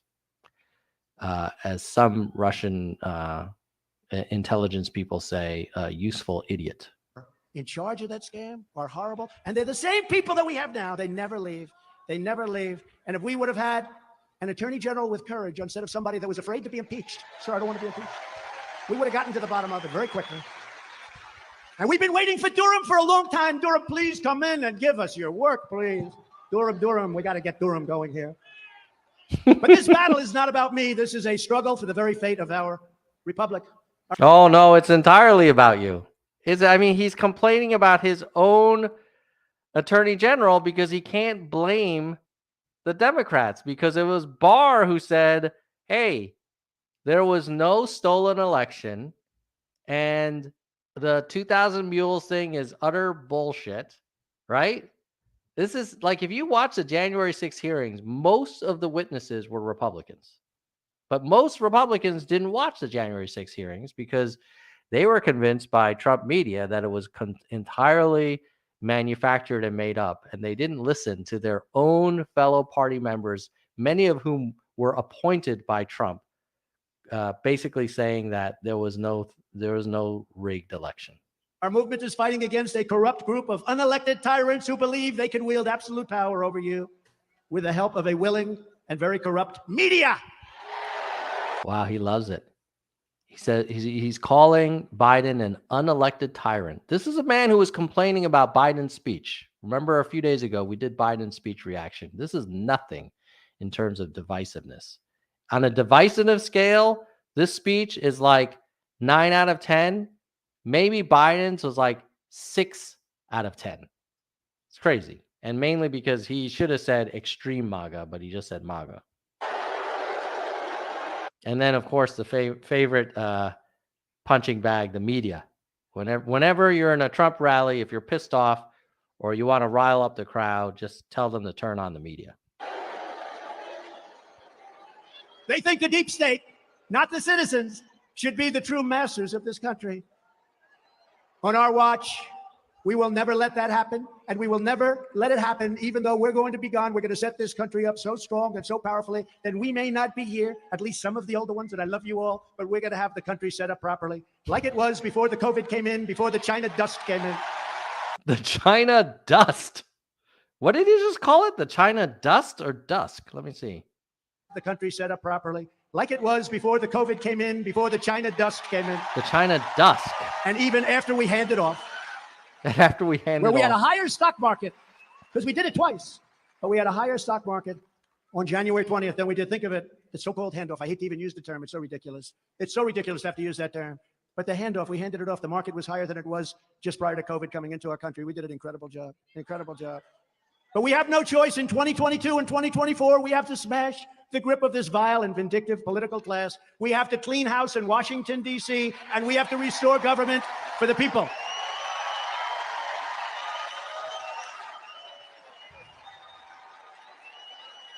Thank you. And if we do not, our republic and indeed our country will be destroyed, and we will never be able to do what is called a comeback. You won't be able to do it. It'll never come back again. It's so fragile, you know? It's so fragile. You will never bring it back again.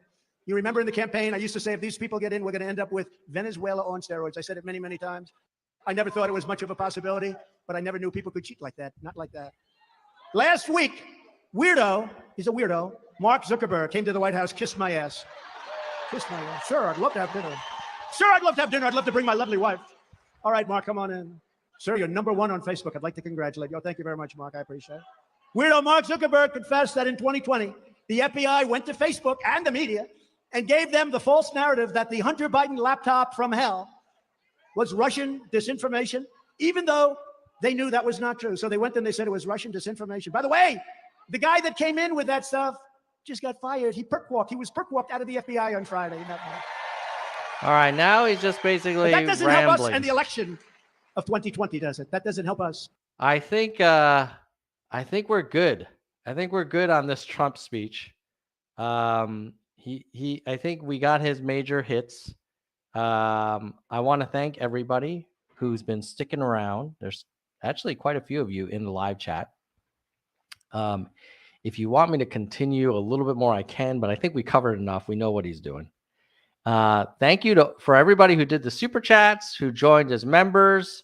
That's super cool. We haven't had a super chat in a while. So thank you, Caleb, for the super chat, and Lisa. Caleb, thanks again for the super chat. And Lisa, thanks for becoming a member. Now, if you haven't been able, oh no. Jeremy's got the little member icon and he's saying, go the distance. Shoot. Oh man. All right. I'll tell you what, if 2 more people in the chat say, get to the end of the speech, I'll soldier up and press on. But this man really frustrates me, and I find him like just inane.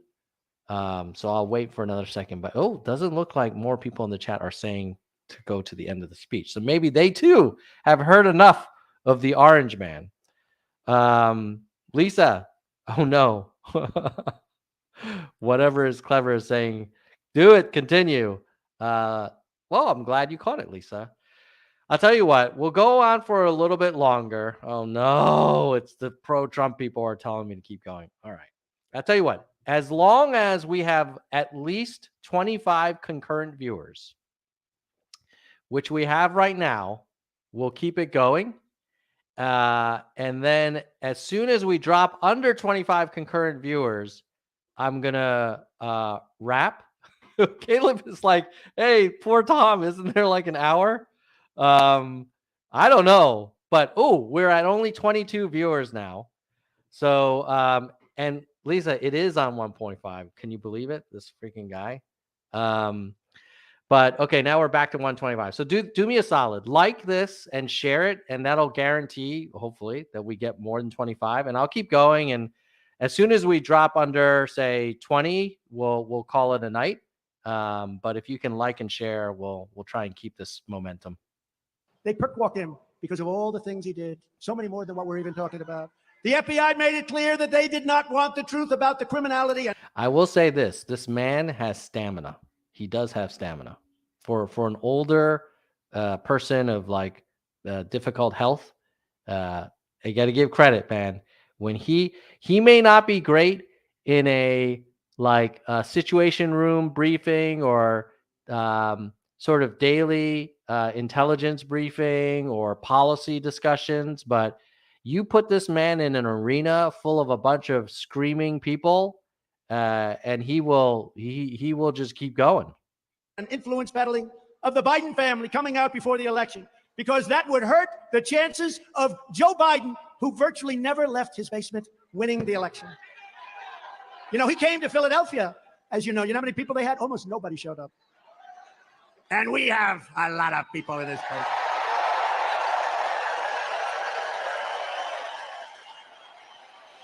And a lot of people.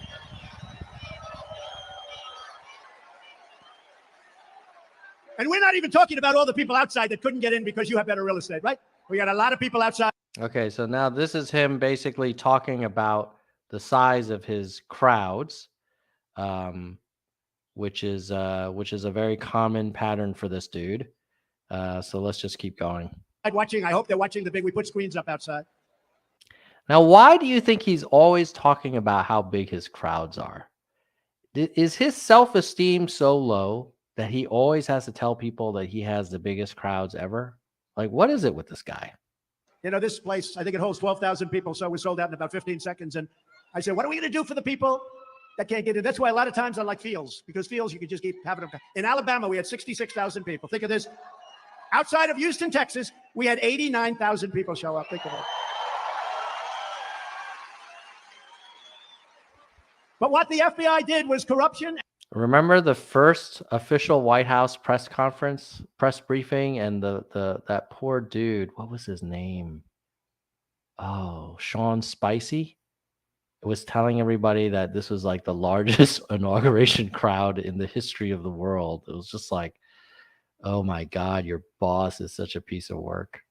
And election interference on a scale that we have never seen before in our country. According to pollsters, it made a 10 to 20 point difference, not even including all of the other totally determinative evidence of illegality that was found having to do with the 2020 presidential election scam, including ballot stuffing and not adhering to the laws, rules, and regulations of state legislatures, which is totally illegal. They just did whatever they wanted to do. And frankly, Republicans locally that ran things in a lot of states should be ashamed of themselves. Should be ashamed of themselves.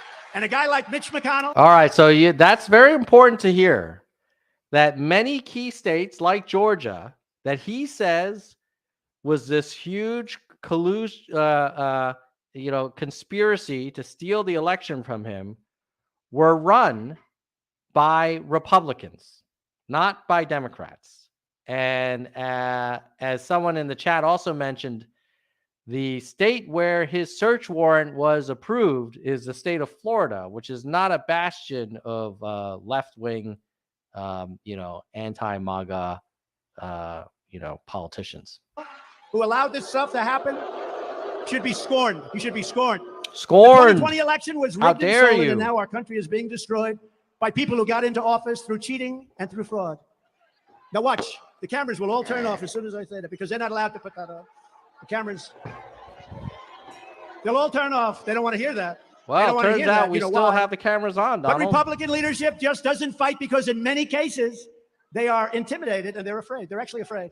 Republicans must get tougher and stronger and fast. Oh, please do not tell them to fight like hell and march on the Capitol. By the way, I'll tell you a guy that fought. In fact, that's why he's here today as your nominee. Doug Mastriano. He fought. He fought. The funny thing, as a reminder, is that this rally is supposed to be about Oz and Mastriano. How many times has this guy talked about either? And so some people in the chat were like, oh, Trump hasn't announced yet. He clearly is running for president. Why did he just go? Like, we've been talking for 2 hours. This guy has been talking forever. And he has not mentioned the people who are actually running on the ballot for this year. That is how full of himself he is. It's all about his grievances, how he didn't lose, how he's the only thing that can save us, blah, blah, blah. But he was dealing with rhinos and also. Can you imagine if you were on the Republican teams, like on the Oz campaign or the Mastriano campaign, and you're like, oh my God, this guy just spoke for 2 hours and he hasn't mentioned our candidate, like, but he isn't running himself. What just happened? Sorts of crap. But Doug, you fought like very few people fought. That's really why he's here, because everybody saw that he fought. You know, after people figured it out, they all ran on the basis of we're going to stop, but they were not there. He was there at the beginning, and the people understood it, so it's a big deal. And by the way, I saw a poll today, Doug, that you're tied or up 1 point. Just so you know, again, all they do well is cheat on elections and use disinformation. So when he's running, he's got a big base, and he won by a lot. He won by even more when I endorsed him, but that's okay. But he won by a lot. And you know what? They said, this guy Shapiro, who's a lightweight, they said the following. They saw he was going to win. He was doing well. He was way up, and he had a big base, and they don't like that. So what do? The one we really want to run against is Doug Mastriano. That's the one. Well, they say that on every time they have somebody that's going to kick their ass. They go out and they say, the one we want to run against. The one person they didn't want to run against is Doug Mastriano. It's disinformation. True. All right. In fairness, finally at the, let's see, 2 hours and 11 minutes mark, we are hearing a decent advocacy for Doug Mastriano. I don't know how you would summarize what we heard leading up to this point, but it definitely didn't feel like it was a big Oz Mastriano rally. It felt like it was a, hey, everybody, let's talk about how I should have won and how I should win next time and how it was stolen from me and they're attacking you, blah, blah, blah. I kept hearing it. I'd be out. I'd see the people going crazy for Doug, for his incredible wife. That is true.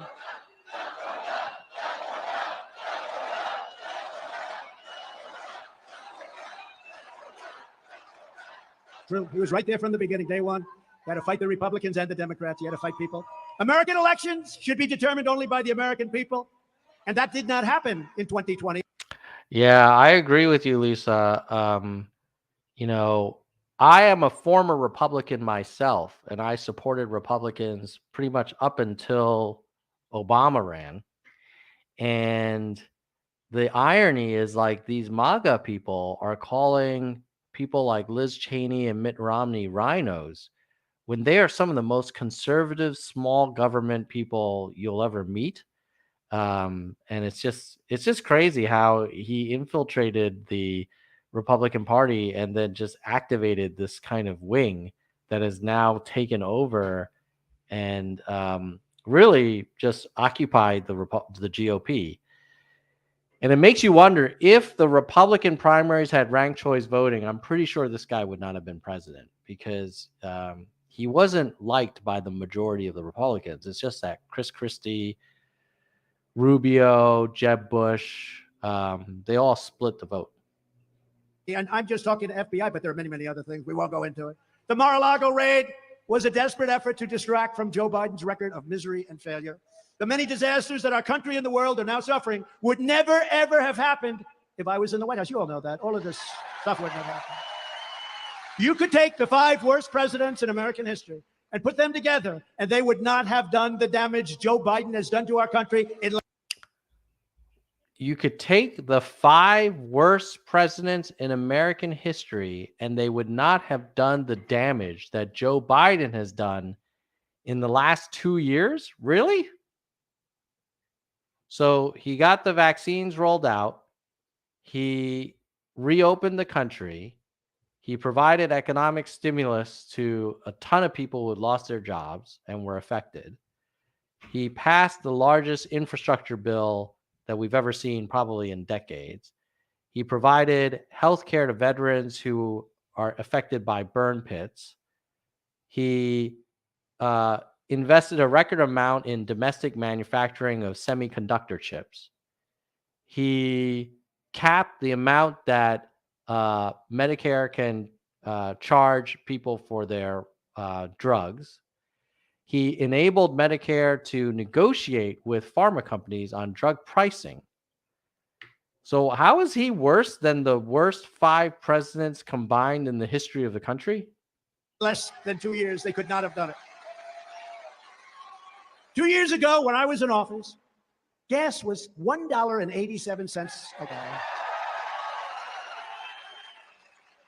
And we weren't talking about going to all electric cars, which are twice as expensive. I mean, the problem is, a friend of mine wanted to do something for the environment. He went out and bought an electric car. And he made a certain trip. I won't say from where, Kentucky. I won't say from where. And he's a good person. He wants to do what's well. Now he understands. Not so good.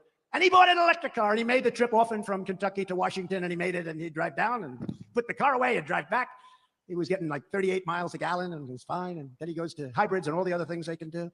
But he wanted to go all electric because he wants to save our country, wants to save the atmosphere. And he called me. He said, I'm exhausted. Why?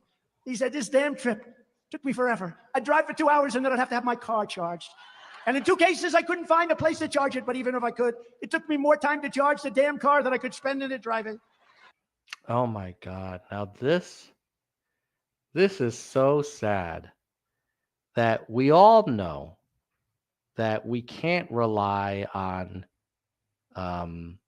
fossil fuels forever.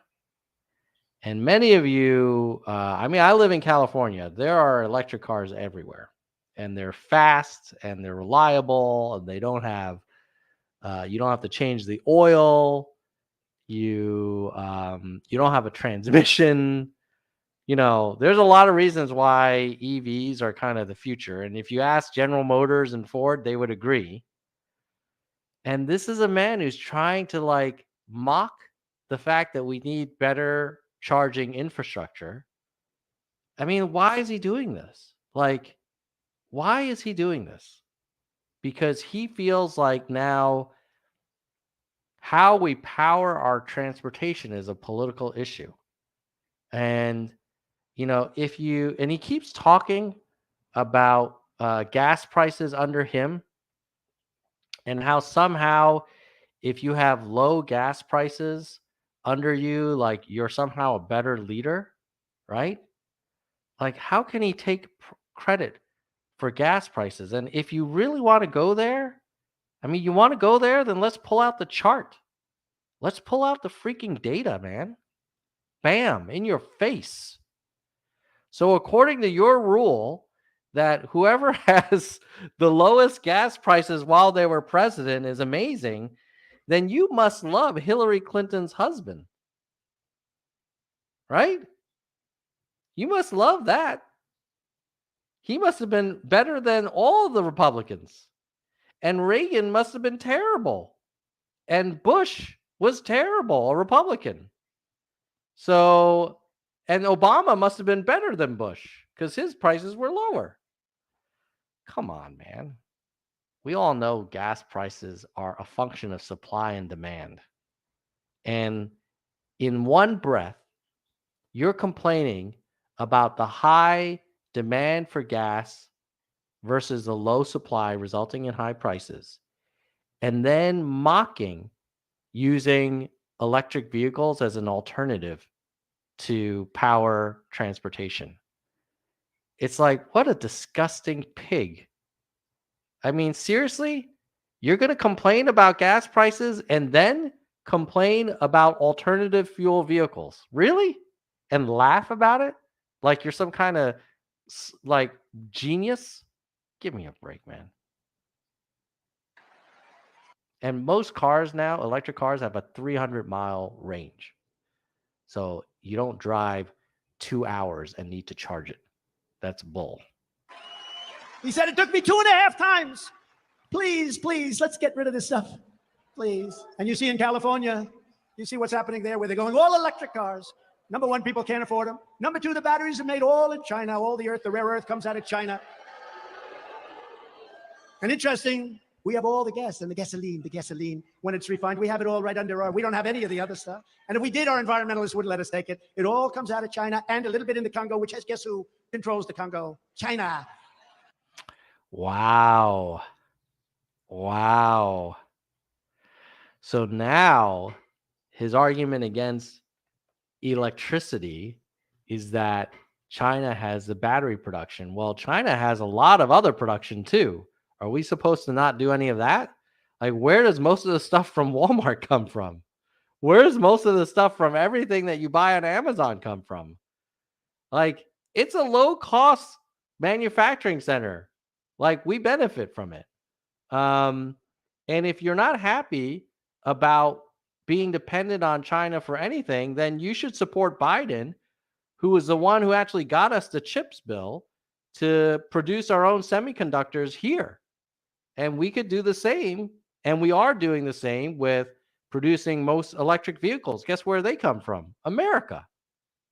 So this is a man who, you see why I find him so dangerous. Like, he twists things that are against the long-term interests of the country, and he turns them into these divisive, polarizing, kind of like boogeyman arguments. And it's beneath the office of the presidency. And I can't believe I'm watching a former president of the United States talk like this. We play right into their hands. You see where I'm getting a lot of great press? Because I told Germany, don't make a deal with Russia on the pipeline. And they said, oh, that's so funny. I actually sent, during a meeting, G7, I sent Angela Merkel, a white flag of surrender. She said, Donald, but why do you send me this white flag? I said, Angela, because you're going to surrender. 75% of your energy is coming from Russia. If you look back over the decades. Okay. Now, in fairness, I know many of you think I have TDS, but in fairness, I think on this one, he was right. Can't believe I'm saying this, but I do agree that Germany's dependence on Russia for its energy has created a lot of problems for the rest of all of Europe. Now, I would say the solution for Germany is not then to buy all of its fossil fuel from other places, but it probably should have been to significantly develop its, in my opinion, nuclear sources of power.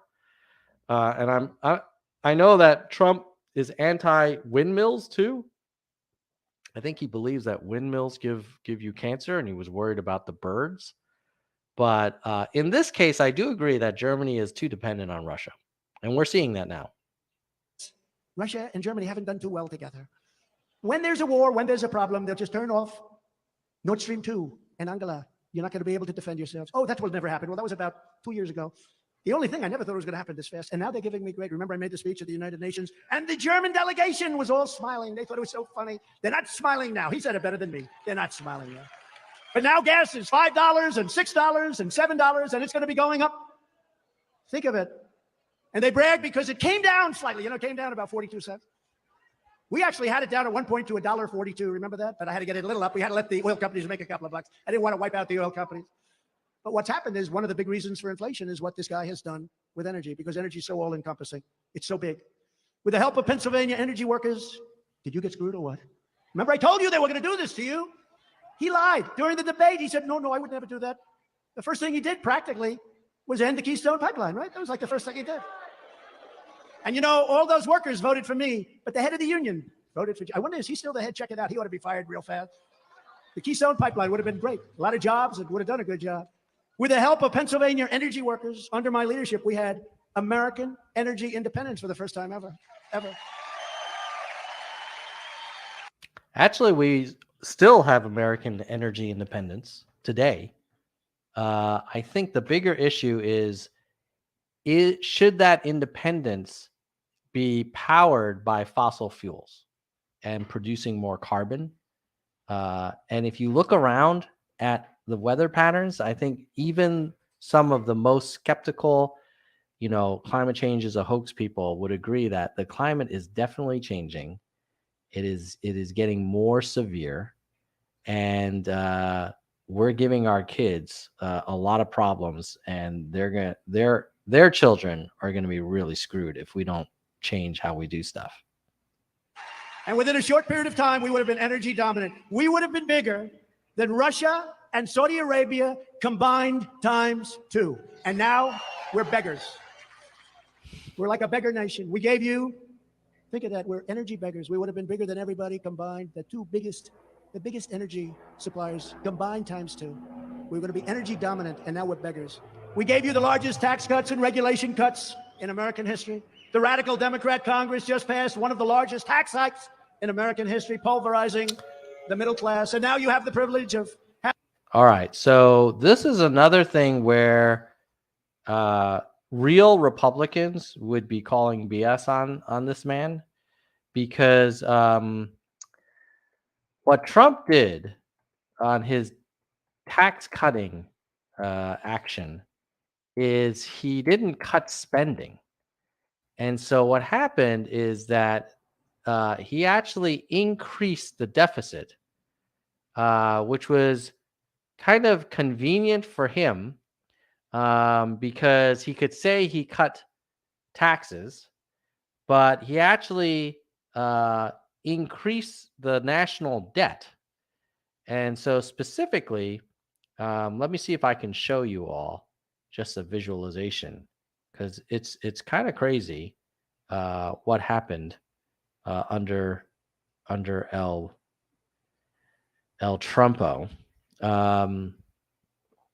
Let's see. Let me find it. Oh, here we go. U.S. budget deficit by president. So this is a chart. Let me show you. And now let's just keep it real, because, oh, I'm a big businessman. I'm a Republican. The Democrats are socialists. They just spend money and they keep adding to the debt.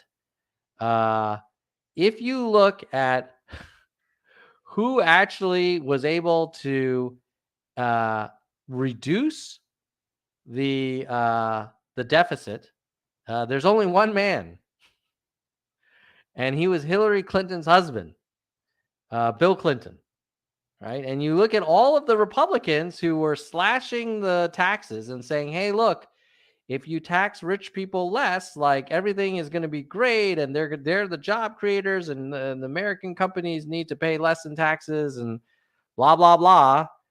And you see that, Trump has actually increased the deficit. Only a little bit who did more to the deficit was Obama, because you could argue he inherited the 2008 financial crisis. And he introduced the Affordable Care Act, which costs money. But Trump did not. Remember, he promised when he ran for election that he would cut the national debt in half. He did not do that. He actually increased it. And so I just want to call BS on this guy, because he talks about cutting taxes like it's this magical thing. And it actually results in the country spending more than it's bringing in, which is generally not a good thing. Having 87,000 IRS agents go after you, and they've actually been approved. I'd never heard of this one. They got approved to carry guns, so they can go after you with guns. They don't want to have guns, but it's okay for the IRS. Oh my God.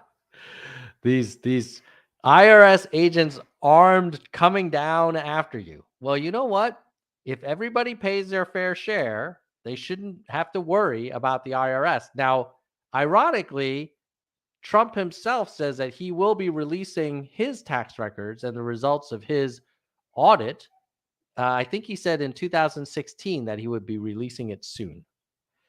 Oh, we're at 23 concurrents, which is less than the 25, folks. So I'm thinking we may want to wrap this up. I'll let the speech play for a little bit longer, but if you haven't and you want us to keep going, definitely like and share so we can bring more people into the live stream. Otherwise, we'll wrap it up. I'm certainly ready to wrap it up if you are, and but we'll let it play for a few more. And if we are still under 25 concurrents, then we'll go. But it's been a ride so far. It's like an army. Can you imagine that was approved, that they allowed that to get through? And all Mitch McConnell had to do is waive the debt ceiling. I'm not approving anything having to do with debt ceiling unless you drop all this crap, $4 trillion worth, because Manchin folded like a dog. You saw that.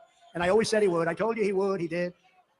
And West Virginia, which voted for me, 45 points. I was up 45 points. West Virginia is not happy with Joe Manchin because he killed coal and they put taxes on coal. Clean, beautiful coal. He killed it. I can't imagine he's going to do well. I don't know what the hell got to him. Under the Trump administration, we had the greatest economy in the history of the world with no inflation.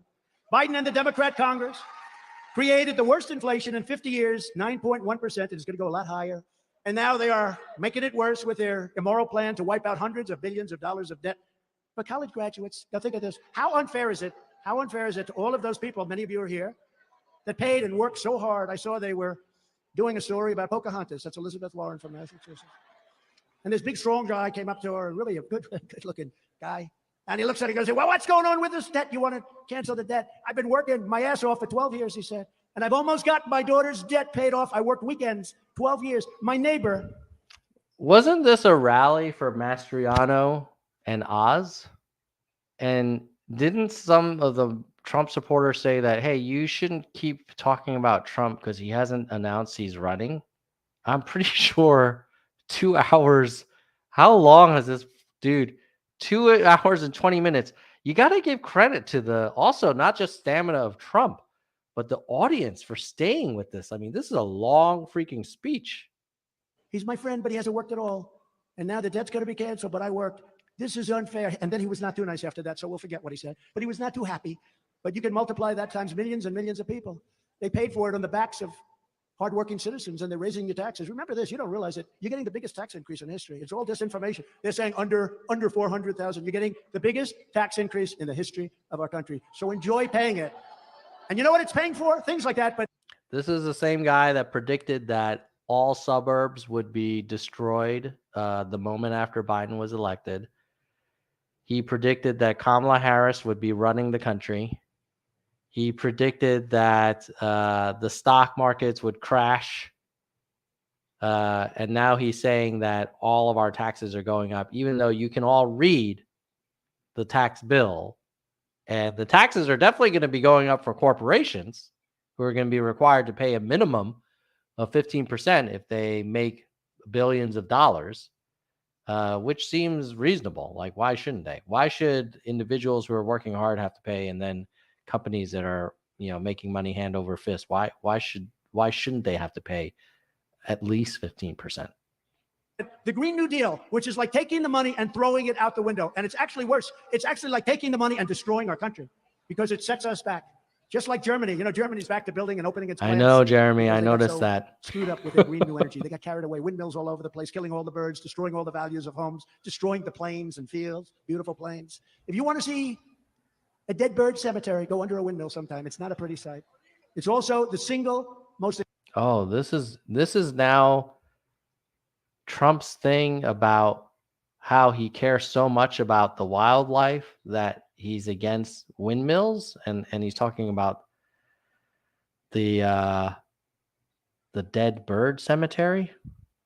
Expensive form Like, does anybody believe that he cares about those birds? Really? of energy you can get. And all of those big giant turbines are built in China and Germany to a lesser extent. I rebuilt our military. And you know what? The whole screaming of China, I'll be honest, as a person of Chinese descent, is kind of like very disgusting. Like, yes, it's a country that we buy a lot of crap from. It's a country that we get a lot of stuff from that's cheap. Nobody's forcing us to buy from them. Just because they build stuff there, like your iPhone comes from China. Are we supposed to all like smash our iPhones? If the answer is not to say, oh, wind power sucks because the turbines are built in China, I think if you are uncomfortable about that, then your speech should be about why we should build more wind turbines here, or why we're fine buying wind turbines that work and are at a much lower cost from any other country, including China. But just saying like, oh, it's from China, makes it sound like there's some kind of conspiracy by the Chinese to force wind power upon us so that they're trying to kill all of our birds. Or I'm not sure what this argument is, but just screaming China, as a Chinese American, this is a little bit disturbing. It's like Imagine if a president was screaming about, any other country all the time and making it out to be just by virtue of stuff being built there being a bad thing. Like, I mean, come on, man. Like, if you want to talk about trade imbalance and you want to talk about, the need to export more American things or to compete more fairly, all for it. But just because iPhones and pretty much everything is built in China is not necessarily like some grand conspiracy. It's just they make stuff for real cheap. Including our nuclear capability, and hope to God we never have to use it, and the creation of Space Force. You see what they're doing with Iran? Iran was dying to make a deal with me. I would have had a deal done within 1 week after the election, and now we're going to pay them hundreds of billions of dollars, and they're going to have nuclear weapons within a short. It's a great question, Jonathan, because I have MAGA relatives. And interestingly enough, they're kind of like Cuban Americans, where they really don't like mainland China and the Chinese Communist Party either. So they see him attacking China as like, yeah, screw the CCP, the Chinese Communist Party. But I don't think they understand that that's a nuanced argument. And there could be a lot of MAGA folks who are going to think anything Chinese is bad, including Chinese Americans. And there's a risk there. And you could see some of this with the anti-Asian violence during the COVID stuff. So saying it was like a China dusk and China flu and the windmills and electric cars, their batteries come from China. Like, this could have a sort of spillover negativity on a lot of Chinese Americans who have nothing to do with any of that stuff and are just trying to live our lives. Short period of time. These people are crazy. I mean, they can't be stupid. They must hate our country. They must hate our country. They surrendered our strength and I mean, really, a former president saying that all of his political opponents hate our country. Like, if you are a patriotic person and you believe this man, you can see why some people do crazy stuff like storm a capitol or try and kidnap a governor, because they hear stuff like this, and that's dangerous. And we become numb to it. Like, can you imagine Obama saying like, "Oh, anybody who votes for John McCain, they hate our country. That John McCain hates our country." Like, this is crazy. wisdom are everything. They turned Afghanistan into the greatest humiliation our country has ever seen. I believe it was the most humiliating. Afghanistan was absolutely a humiliation, but not because the pullout was so messy, but because we were there for so long and so many people lost their lives and nothing really changed. I mean, we could have just bombed the crap out of the Taliban, and after we got bin Laden, called it a day and said, you know what, Al Qaeda and the Taliban are weakened enough. We didn't need to occupy the thing.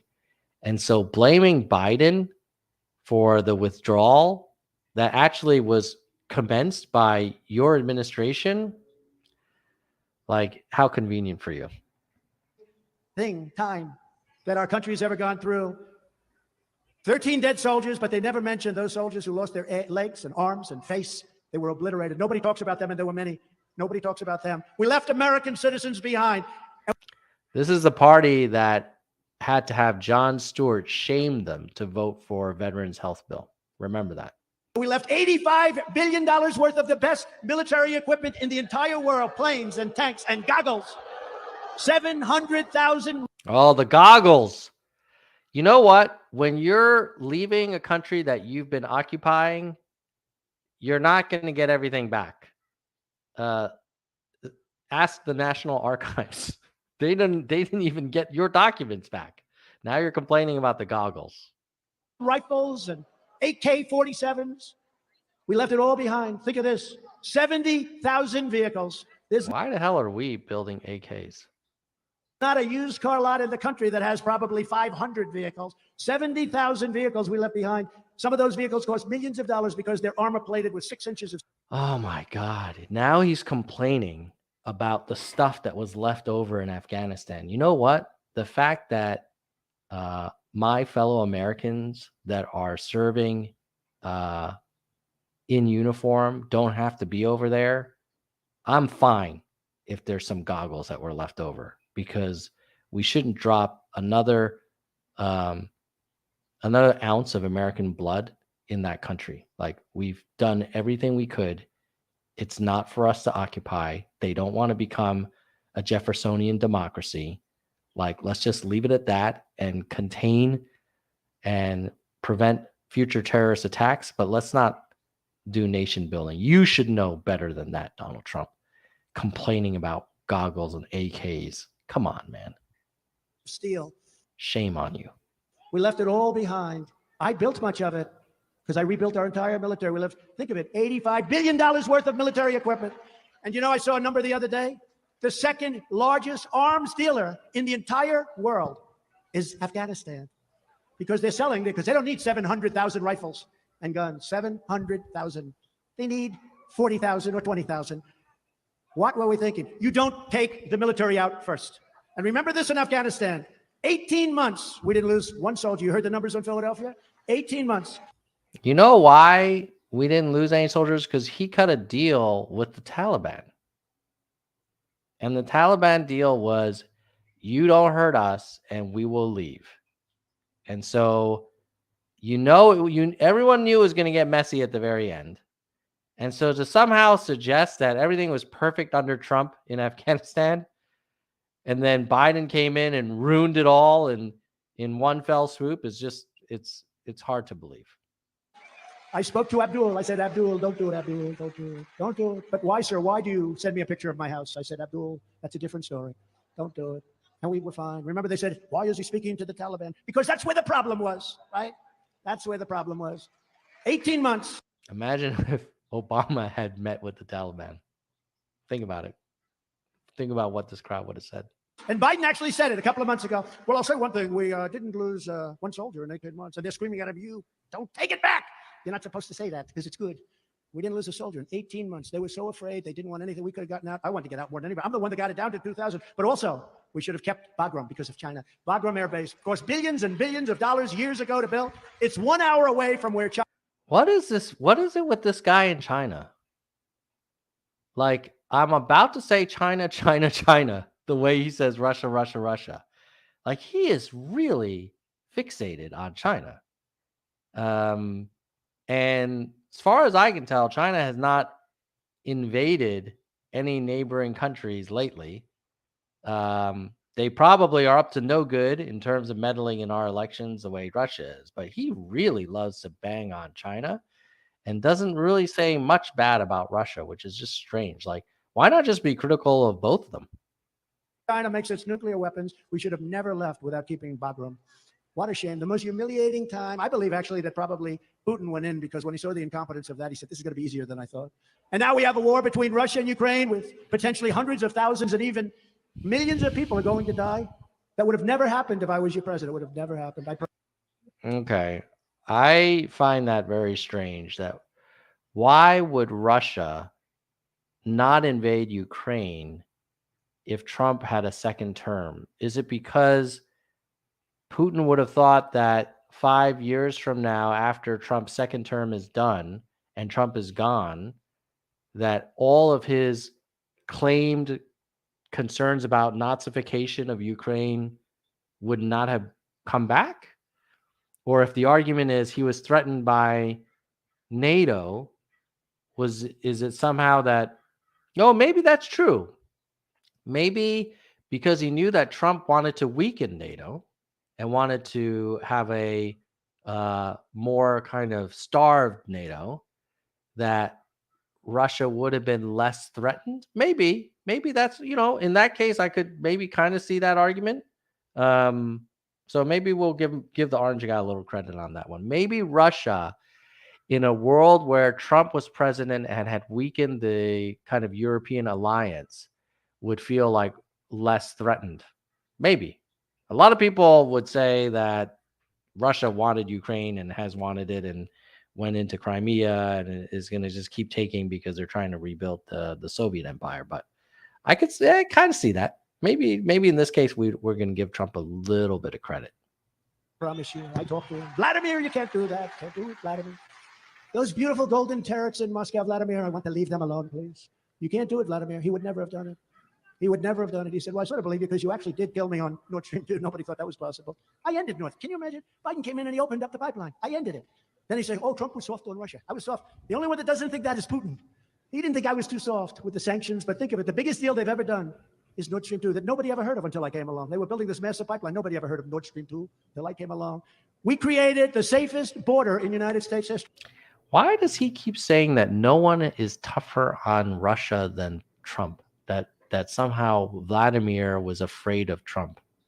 I don't see any evidence for that. Okay. Are you saying that the Trump sanctions on Russia were less than the Biden ones? That sounds very hard to believe. We ended catch and release. We deported record numbers of illegal aliens, gang members, and we built hundreds and hundreds of miles of border wall. Despite 2.5 years of Democrat-inspired lawsuits, we had 11 lawsuits. I won every one of them. It took 2.5 years to win. And, you know, we completely finished our original plan for the wall. And they came to me, sir, we have some other sections. I said, let's do it. Come on, let's go fast. Then we added much more wall, 200 miles. And we almost got that finished on top of what we did. And I figured that this guy would finish it up. And he didn't. Not only didn't he finish, when Texas wanted to use the stuff that was sitting there ready to be erected, it was going to be erected very quickly, very effectively. Great wall. I think this is this narrative that suddenly, if only Trump were in power, our gas would have been $1 a gallon. And just so you know, I was traveling in Europe this summer and I paid like $9 a gallon. So gas prices are not something that the president of the United States dictates single-handedly. They are the result of global supply and demand. And I know people like to talk about the Keystone Pipeline and new oil leases. Like that would have been, literally a drop in the bucket. Well, not literally, but figuratively. I think most economists said Keystone would have decreased prices by like 0.5 percentage point. Exactly what Border Patrol wanted. I said, what do you want? This is exactly. They wanted steel. They wanted concrete. They wanted rebar, heavy set rebar. They wanted exactly, and they have to be able to see through so we see what's happening on the other side. I wanted to just give a nice, big, beautiful concrete plank, but they didn't want that. So we gave them exactly what they wanted, and it could have been finished in a few weeks. And not only didn't they give this free to Texas, where Texas could have put it up, they actually took it away and put it in a secure area where nobody can take it. That's just a terrible thing. 3 weeks was all it would have taken to complete the job. Our country is paying a terrible price for the rigged election.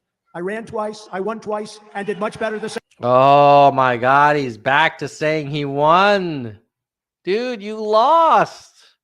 Just accept it.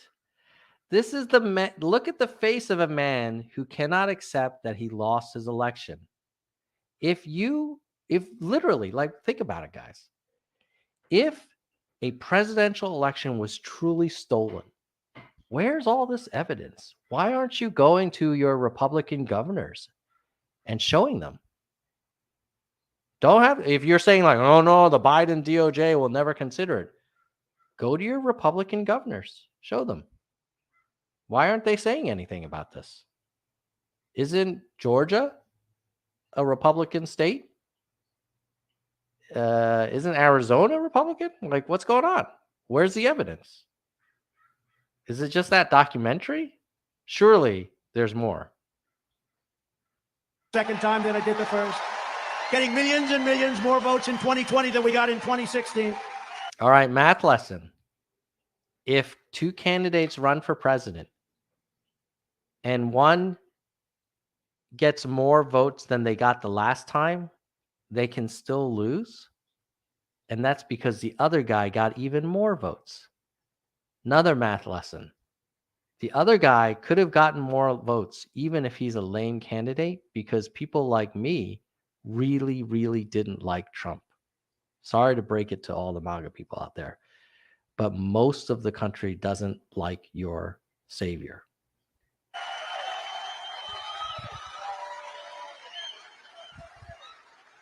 You know that. Doug knows that. We got millions and more votes. I tell people, yeah, oh, what a great job you did. I was being interviewed by this fake news reporter. And he said, what happened in 2020? I said, well, we did much better, actually. We got millions more votes. We got the largest number of votes of any sitting president in history. Yes, and you lost because Biden got the largest number of votes for any challenging president in history. It's as simple as that. You lost because more people didn't want to vote for you. They didn't vote for Biden, they voted against you. They said, you know, which is why the Republicans actually carried some states where Trump lost. Voters split their ticket. never thought of it that way. I said, why don't you start thinking about it that way? Got a rigged election. And likewise, getting more votes than, think of it. There's never been a president, a sitting president, got anywhere near, I think we got like 10 million more votes than Obama got. Obama, you know, so popular, so popular. Now this is the thing where he's always comparing himself to Obama.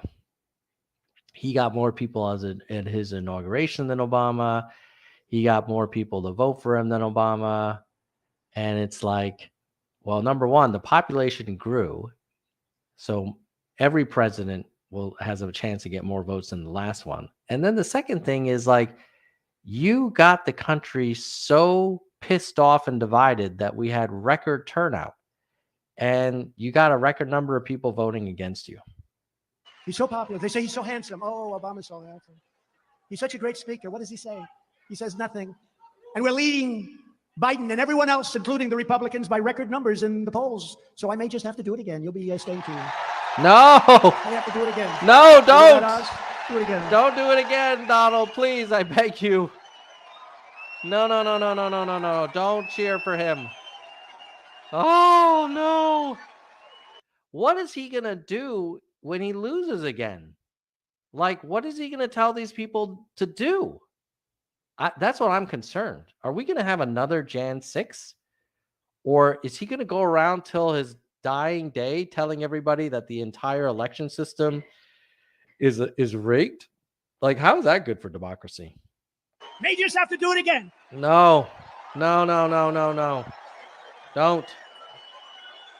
do it again. But first, we have to win a historic victory for the Republican Party this November. Among our highest priorities must be to end the nightmare Joe Biden and congressional Democrats have created on our southern border. A nightmare. Oh, remember this? We had the strongest, best border we ever had 2 years ago. Now we have the worst border. I believe it's worse than any border anywhere in the world. Okay, guys, I haven't had dinner yet, so I got to go to 1.75 because this guy won't stop talking. Because no third world country would let people come into their country the way we have. 1.75. Right here in Pennsylvania last year, 2 illegal alien criminals allegedly brutalized and bludgeoned a man to death on a busy street corner. In Chester County, an illegal alien stands accused of grabbing a 33-year-old woman by the hair, pulling her down and around the ground, and stabbing her to death in front of her 7-year-old daughter and her 3-year-old son. And just a few weeks ago, an illegal alien murderer was charged with shooting to death a 76-year-old man from Pennsylvania. He took a walk every morning, and this guy killed him for no reason whatsoever. Didn't know him, didn't do anything, just wanted to kill him. The radical Democrat Congress has turned our country into one giant sanctuary for dangerous criminal aliens. We protect all of the criminals. We don't protect our own people. I feel like he's repeating himself now. I think we talked about this already. In fact, they raid our people. In the Republican Party, we believe our country should be a sanctuary for law-abiding citizens who love America. A sanctuary for law-abiding citizens who love America. Let's take a look at that. Let's see what this sanctuary for law-abiding citizens who love America looks like. Let me show you guys something here.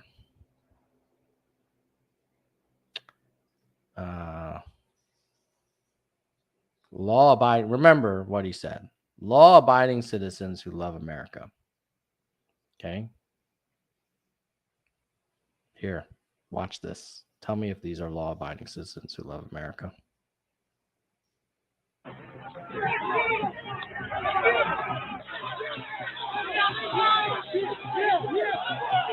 Multiple capital injuries. Multiple capital injuries.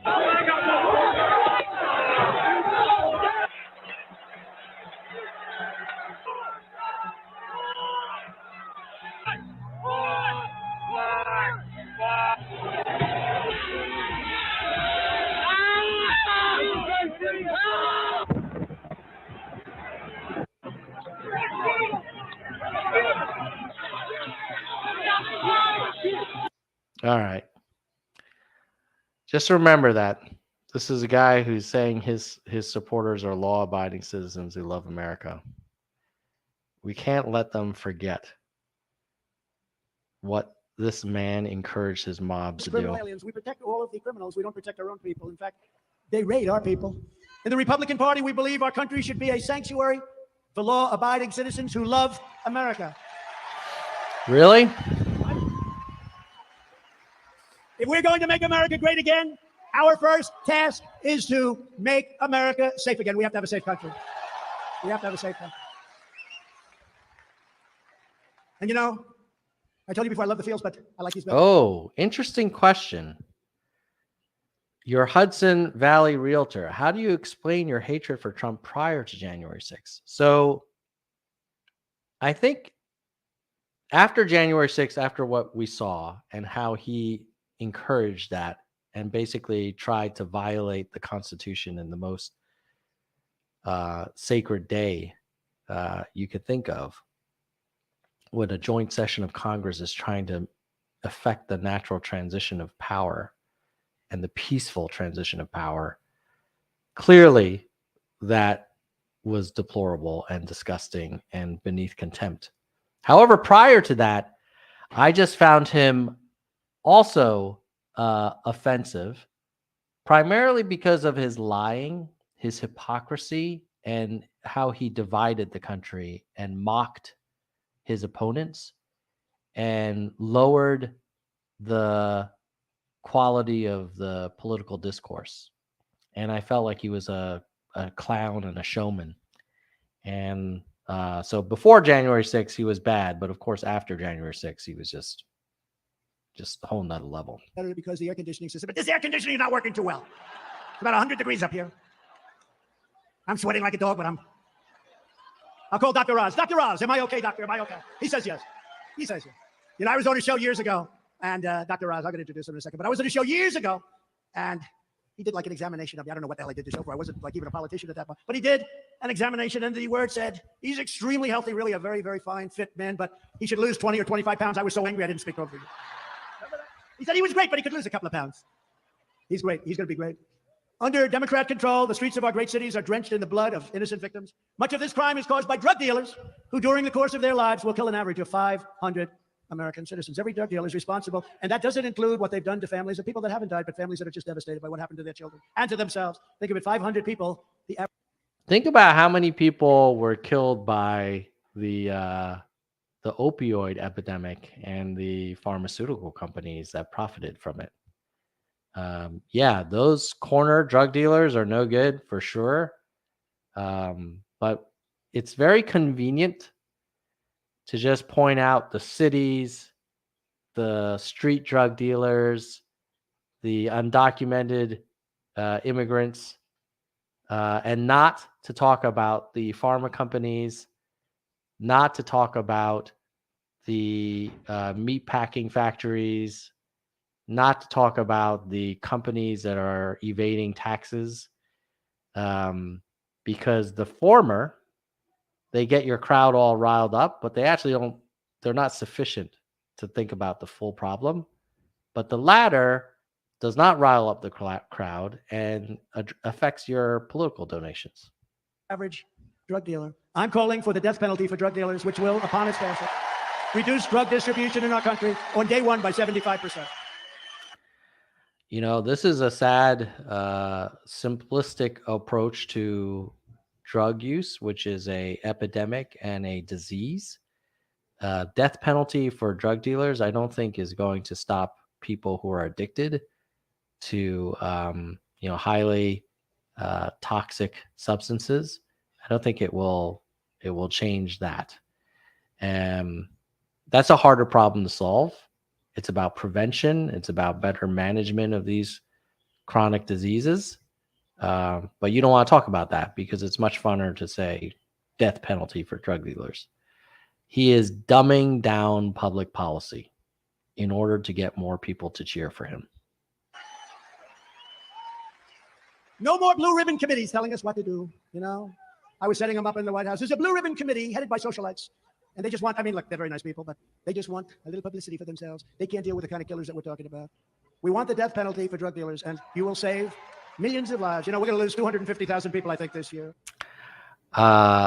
No, I'm not saying death penalty for big pharma, But I'm saying go after Big Pharma and make them pay gigantic fines and make it clear that in the future, if you are profiting from fueling a national epidemic and looking the other way, there's going to be consequences. Just to go off for a second, does anybody mind that I do that now? Go off for a second. His whole speech has been a random rant of repetition. Any better place to be on a beautiful Saturday evening than a Trump rally? I don't think so.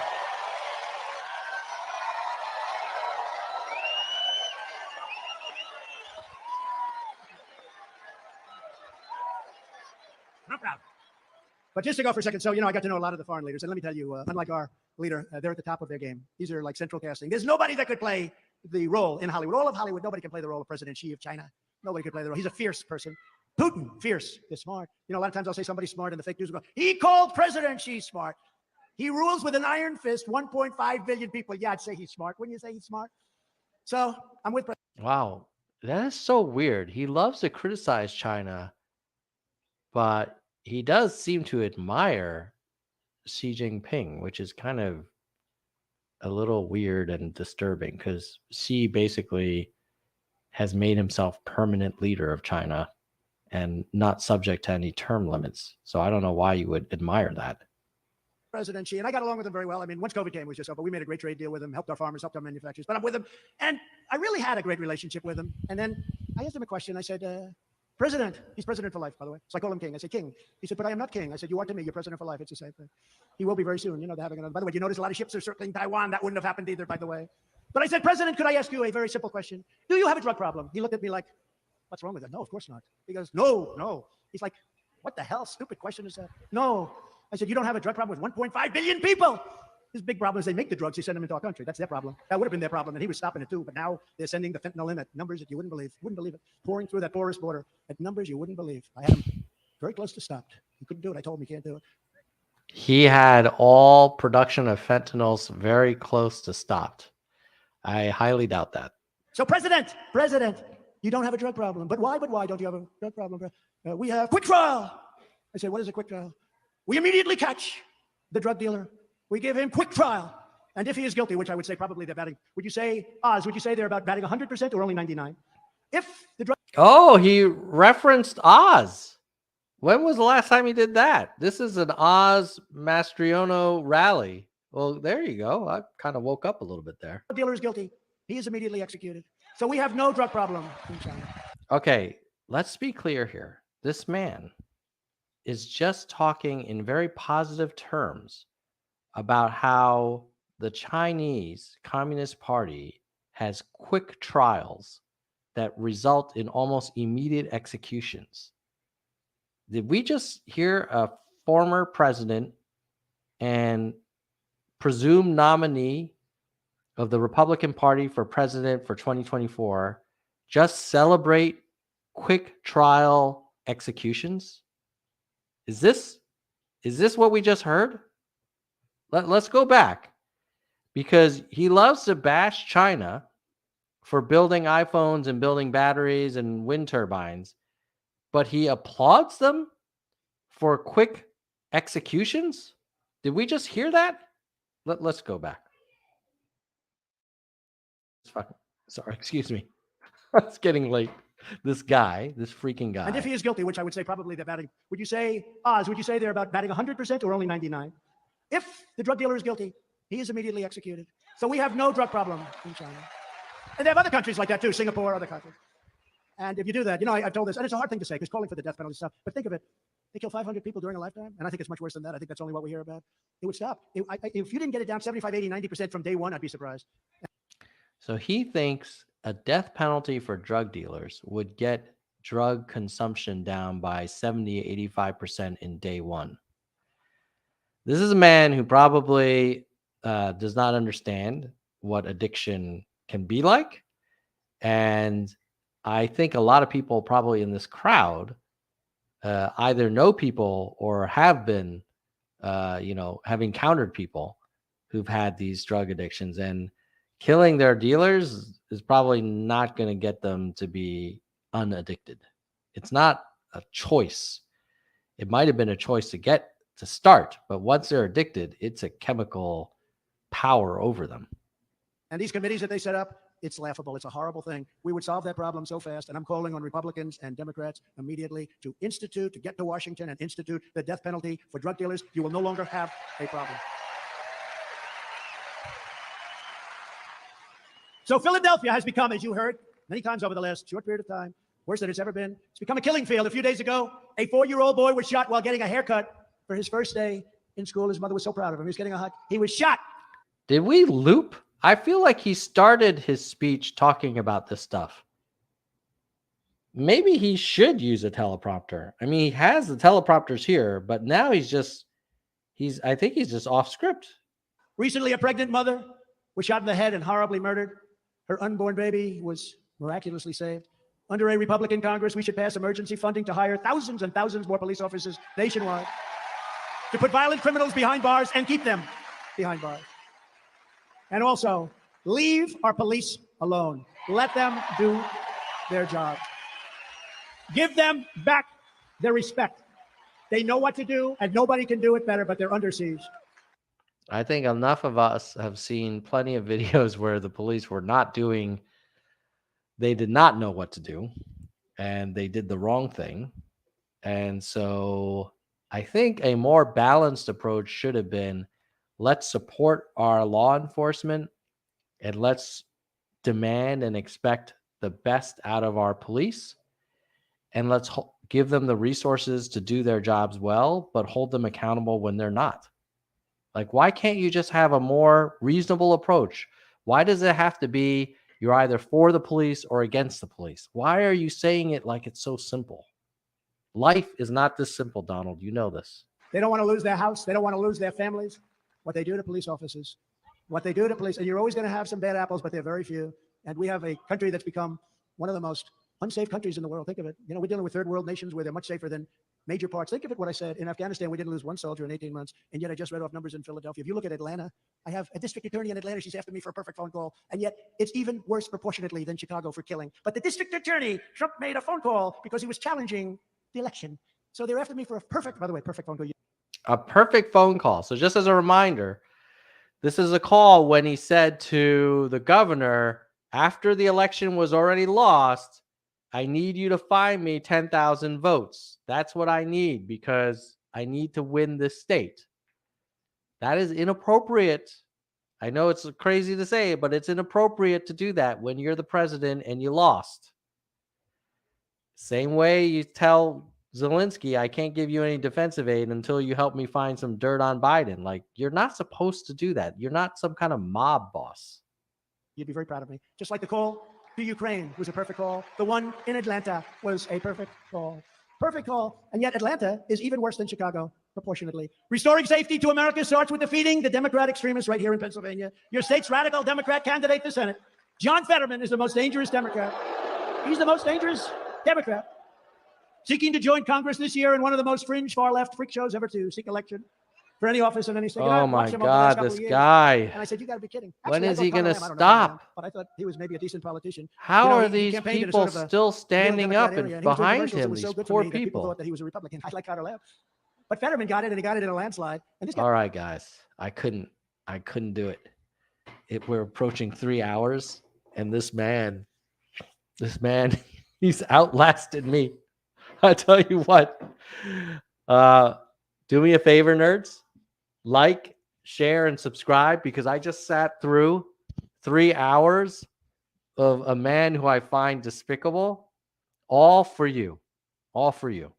You can tell he pisses me off, and I need to go for a walk now. And by the way, if you want to check out some new faces that are running for office, go to ofthepeople.us, and you can approval vote the people that you think are most interesting, and they will become trending and get more exposure. So with that, I will say goodbye, good night, nerds, and hope you enjoyed this reaction video. And let me know in the comments if you want to see others. Like, share, subscribe, all that good stuff. Thanks to the members. Thanks to the super chatters. You guys are awesome. Keep it real.